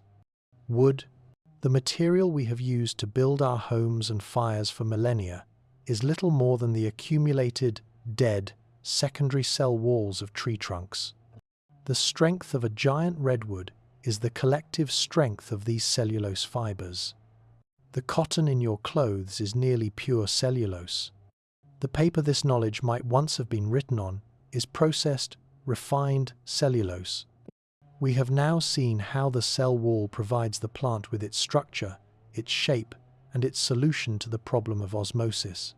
This rigid box is a perfect adaptation for a stationary life. But this solution creates a new, profound problem. If you are locked in a box, if you are anchored in the ground, how do you get food? An animal can move to find its food. A plant cannot. It must, therefore, make its own. This leads us naturally to our next lesson. We will explore another organelle unique to plants, the specialized solar power plant that does what no animal cell can. We will explore the chloroplast, the site of photosynthesis. But for now, just rest. Let the concept of this strong, rigid wall settle in, a wall of cellulose, bracing the cell and holding the plant up to the sky. Plant cell structures, chloroplasts, and photosynthesis. Welcome back. As you rest, as your mind remains open, we continue our exploration of the plant cell. In our last lesson, we explored the cell wall, the rigid, structural barrier that gives the plant cell its shape and its strength. We learned that this wall is a brilliant adaptation, allowing the cell to absorb water and build up turgor pressure without the danger of bursting. But this solution, this life lived inside a rigid box, defines the plant's stationary existence. An animal can move, it can hunt or forage or find a new source of fuel. A plant is anchored in one place. This simple, profound fact leads to a fundamental question. If a plant cannot move to find its food, how does it get the energy to live? How does it acquire the fuel for its own mitochondria? This lesson covers the plant cell's remarkable and life-giving solution. We will now explore the organelle that powers, quite literally, nearly all life on Earth. We are going inside the chloroplast. If the mitochondrion is the cell's power plant, converting fuel into energy, the chloroplast is the solar power plant. It is the only organelle that can create that fuel in the first place, using the most abundant energy source on our planet, sunlight. The function of the chloroplast is singular and monumental. It is the site of photosynthesis. Photosynthesis is the chemical process of capturing light energy, the energy from the sun, and converting it into stable, storable chemical energy in the form of sugar. It is the process of making food from light. The overall chemical recipe for this process is one of elegant simplicity in its summary, though infinitely complex in its execution. The chloroplast takes three simple non-living ingredients: carbon dioxide, $CO, $2, which it draws from the air; water $H, $2O, which is pulled up from the roots, and the energy from sunlight. Using these three ingredients, the chloroplast performs a series of chemical reactions to create two products. The first is glucose $C, 6H, 12O, $6, a sugar, which is the plant's food, its stored chemical energy. And the second, which is a waste product for the plant, is oxygen $O, $2. Let us now look at the structure of this solar factory. A chloroplast is a large lens-shaped organelle, and just like the nucleus and the mitochondrion, it is a double-walled organelle, enclosed by both an outer membrane and an inner membrane. Inside this double boundary is a dense, fluid-filled space called the stroma. This is like the cytoplasm of the chloroplast. It is within this stroma that the synthesis, part of photosynthesis, will happen, the building of the sugar. But floating within this stroma, we find the real machinery, a third, light-independent membrane system. This is a system of interconnected, flattened, membrane-bound sacs. A single sac, or disc, is called a thylakoid. You can picture it as a hollow pancake. These thylakoids are often stacked neatly on top of one another, like a pile of coins.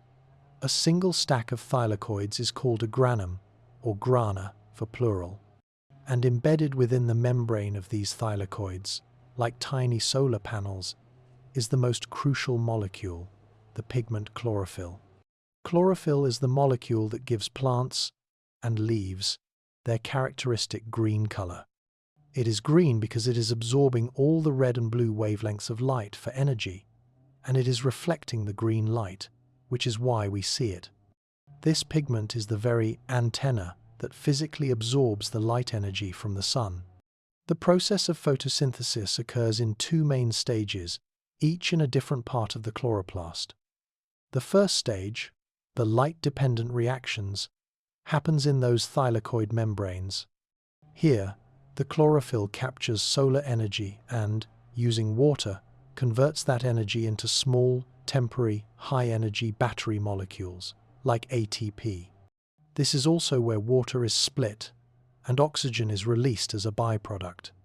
The second stage, the light-independent reactions, also called the Calvin cycle, happens in the stroma, the fluid outside.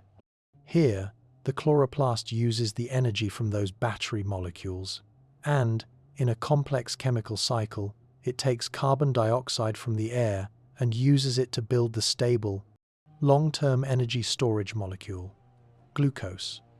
And here, as we look deeper, we find another fascinating echo of the past.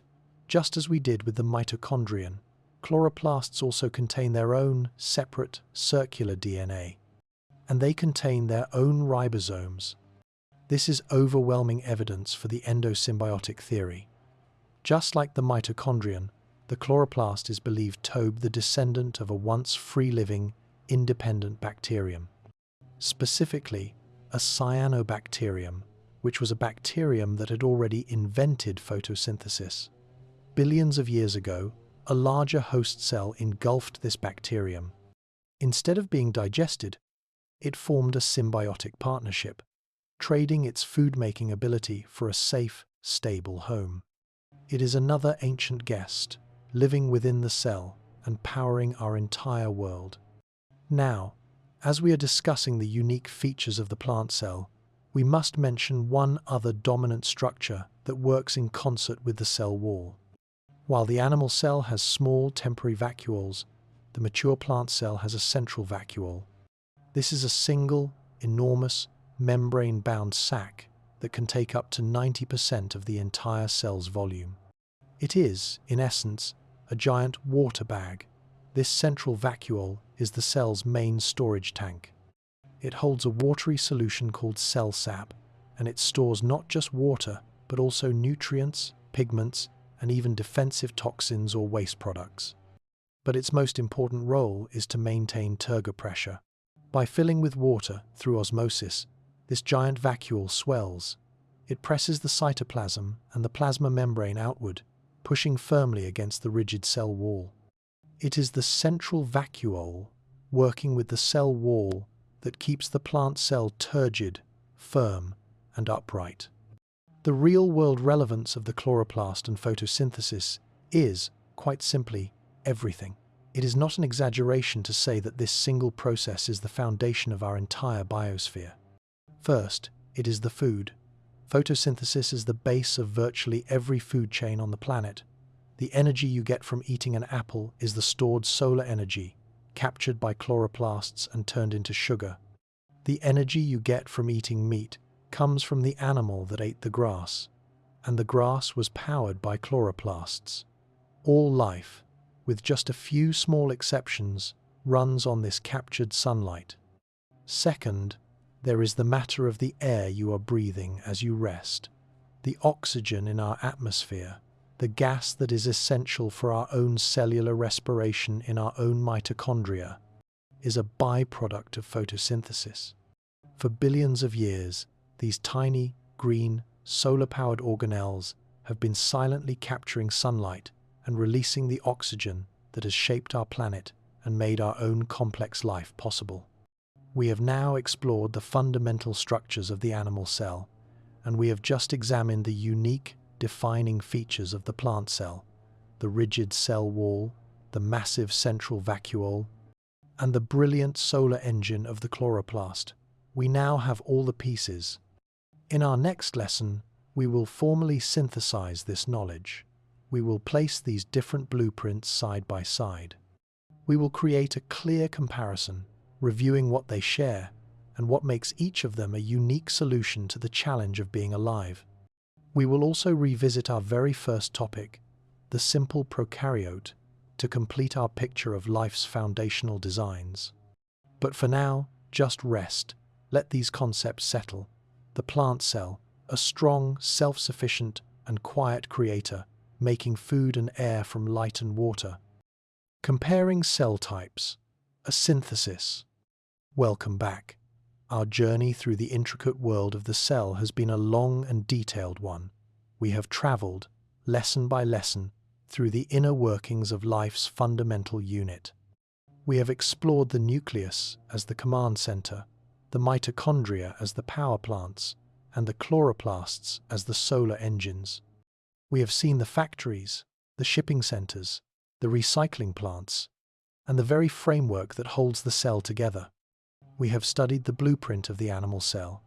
We have studied the unique blueprint of the plant cell.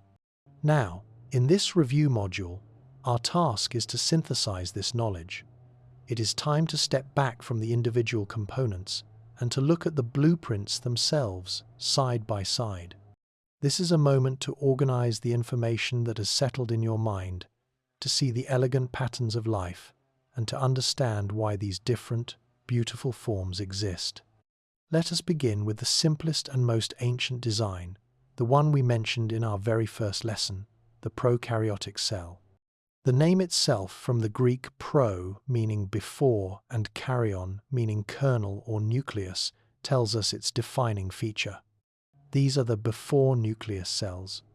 Organisms like bacteria are prokaryotes. Their structure is one of profound, successful simplicity. They possess no nucleus. Their genetic material, a single, circular strand of DNA, floats freely within the cytoplasm, in a region we call the nucleoid. More than that, the prokaryotic cell lacks all the complex, membrane-bound organelles we have spent so long discussing. There are no mitochondria, there is no endoplasmic reticulum, there is no Golgi apparatus. A prokaryotic cell is a single, open room, a small, efficient workshop where all the tools and all the machinery are in one place. It is a masterpiece of efficiency, but it is, by design, simple. Now, let us turn to the other great design, the eukaryotic cell. From the Greek eu, meaning true, these are the cells with a true nucleus. This is the blueprint for all complex multicellular life that you see. All plants, all animals, all fungi. The eukaryotic cell is a city of compartments. Its defining feature, the one that sets it apart, is the nucleus. This membrane-bound vault protects the cell's precious DNA, allowing for a much larger and more complex set of instructions, but the complexity does not end there. The eukaryotic cell has a vast division of labor, which we have been exploring. It has specialized, membrane-bound organelles. It has the mitochondria to handle energy. It has the ER and ribosomes for complex manufacturing. It has the Golgi for shipping. This compartmentalization, this separation of tasks into different rooms, allows the eukaryotic cell to achieve a level of complexity and specialization that is simply impossible for the prokaryote. It can become much larger, and it can cooperate with other cells to build vast, intricate organisms, like a tree, or a bird, or a human. But even within this eukaryotic blueprint, we have, in our lessons, focused on two major variations, two different solutions to the problem of being a complex, living thing. First, there is the eukaryotic animal cell. This is the cell we used as our primary model. It is defined by its flexibility. It has the nucleus, the mitochondria, the the Golgi, the lysosomes. But just as important is what it lacks. It has no cell wall. Its boundary is the flexible, dynamic plasma membrane. This flexibility allows the animal cell to move, to change its shape, to crawl using its cytoskeleton, and even to engulf other things, a process we called phagocytosis. It also has no chloroplasts. The animal cell is heterotrophic, other feeding.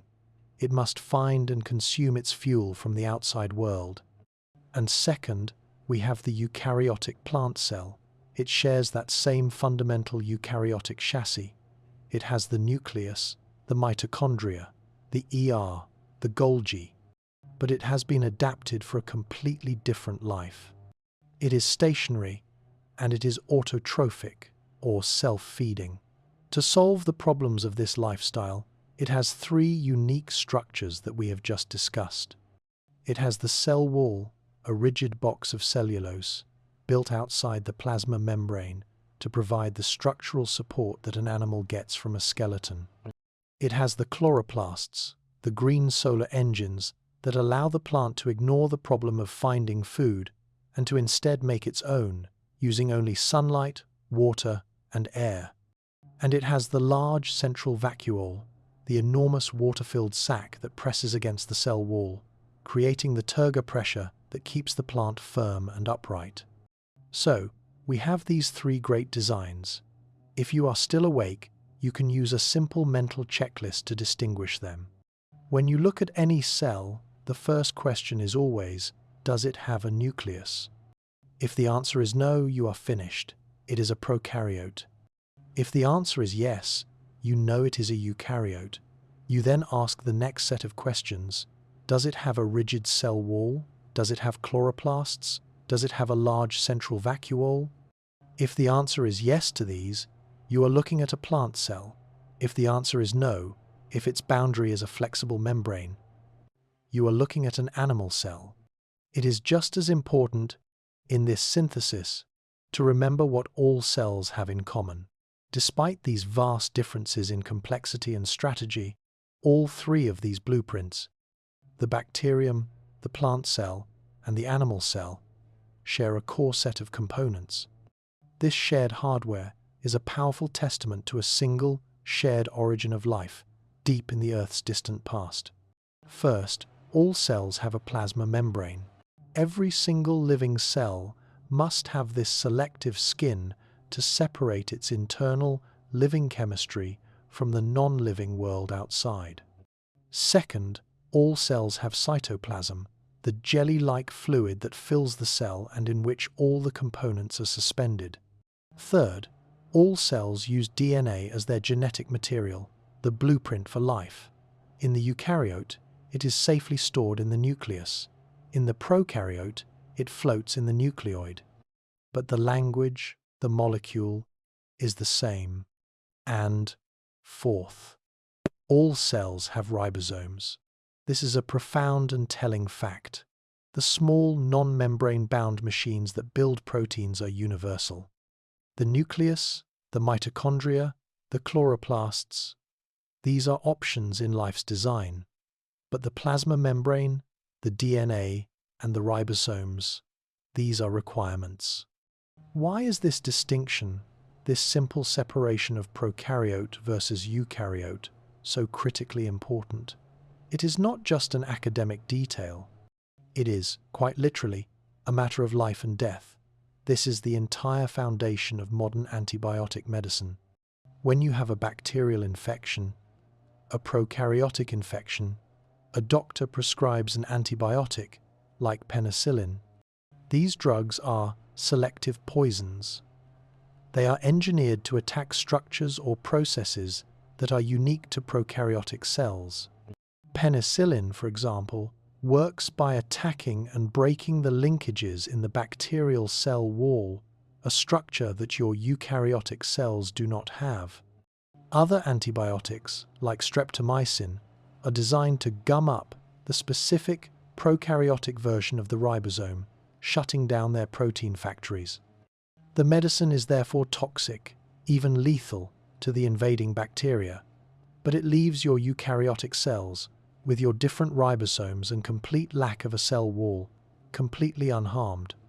This selective toxicity is one of the greatest achievements of medicine, and it is based entirely on understanding this fundamental evolutionary divide. We have now completed our grand comparison. We have laid the blueprints side by side. We have defined the prokaryote, the animal cell, and the plant cell. We have seen what makes them different, and we have seen what makes them all life.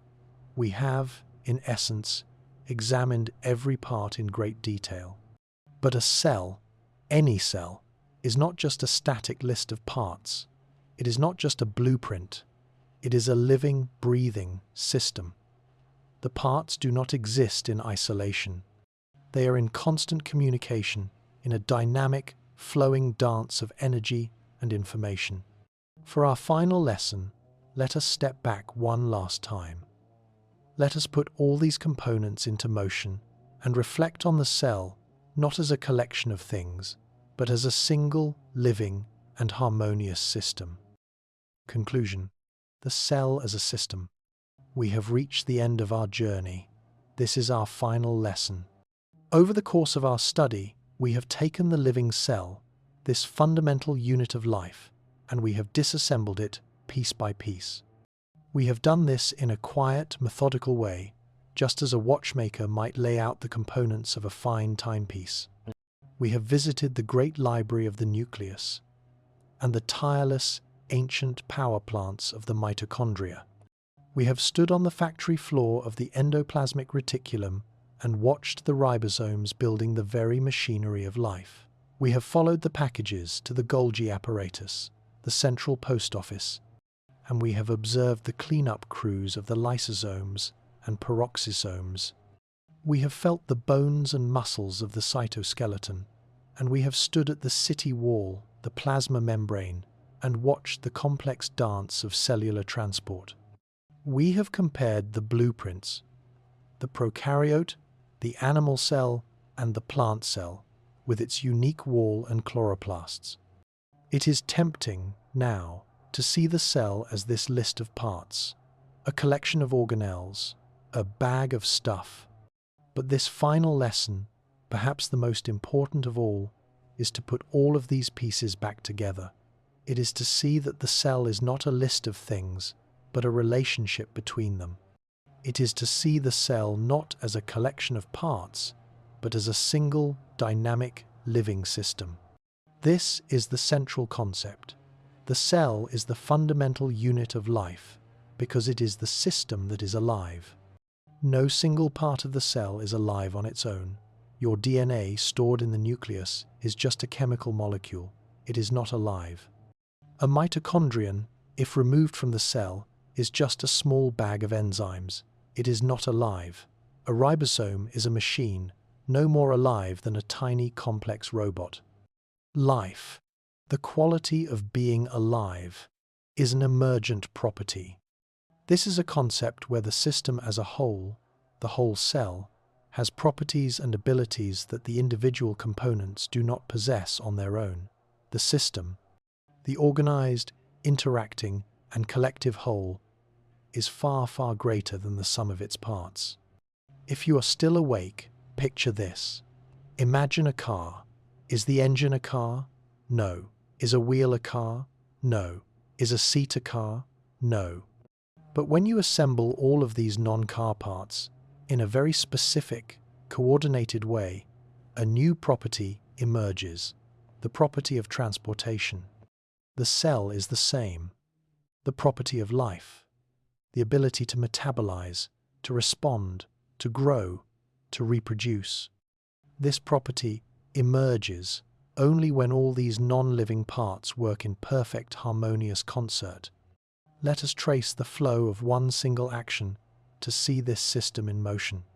Imagine your body needs to release a hormone, a protein messenger, like insulin. The journey does not begin at the part that makes it. It begins with a need. First, a signal, perhaps another hormone, arrives from the outside world. It docks with a specific receptor protein on the plasma membrane, the gatekeeper. This key in the lock changes the protein's shape inside the cell. This one action triggers a cascade, a chain of information that travels to the nucleus, the command center. The nucleus finds the specific gene for insulin, the recipe in the vast DNA library. It then transcribes this recipe into a photocopy, a strand of messenger RNA. This whole process, this high-level management, requires immense energy. So, the mitochondria, sensing the demand, are constantly at work, burning glucose, using oxygen, and churning out a steady supply of ATP batteries, which are sent to power the nucleus and every other part of this story. The mRNA message now leaves the nucleus, passing through a nuclear pore. It finds a bound ribosome on the surface of the rough ER. The ribosome locks on and begins translating the message, building the raw chain of the insulin protein and feeding it directly into the ER's internal space. Inside the ER, the protein chain is met by chaperones. It is folded into its correct, complex 3D shape. It is modified. Once it passes quality control, it is packaged into a transport vesicle. This vesicle now needs to travel. It is picked up by a motor protein, a tiny machine that, powered by more ATP, walks along the railway tracks of the cytoskeleton. It walks from the ER to the receiving dock of the Golgi apparatus. The vesicle fuses. The protein enters the Golgi, where it is finalized. It is further modified, sorted, and tagged with its final address. It is now a finished product. The Golgi, at its shipping dock, packages this finished insulin into a new secretory vesicle. This new vesicle, again, travels along the cytoskeleton, a guided journey, to the inner side of the plasma membrane. There, it waits for the final go signal. When the signal is given, the vesicle fuses with the plasma membrane, a process of exocytosis. It opens to the outside world, and the finished, functional insulin hormones pour into your bloodstream, ready to do their job.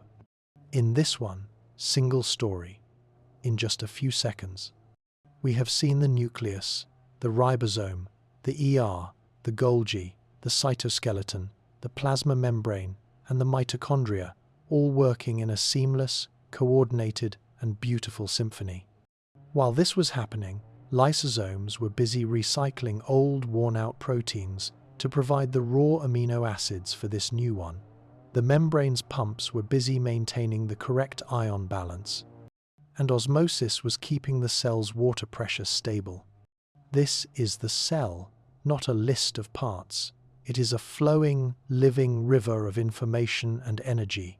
It is a state of perfect, dynamic balance, a state we call homeostasis. The true relevance of all this is you.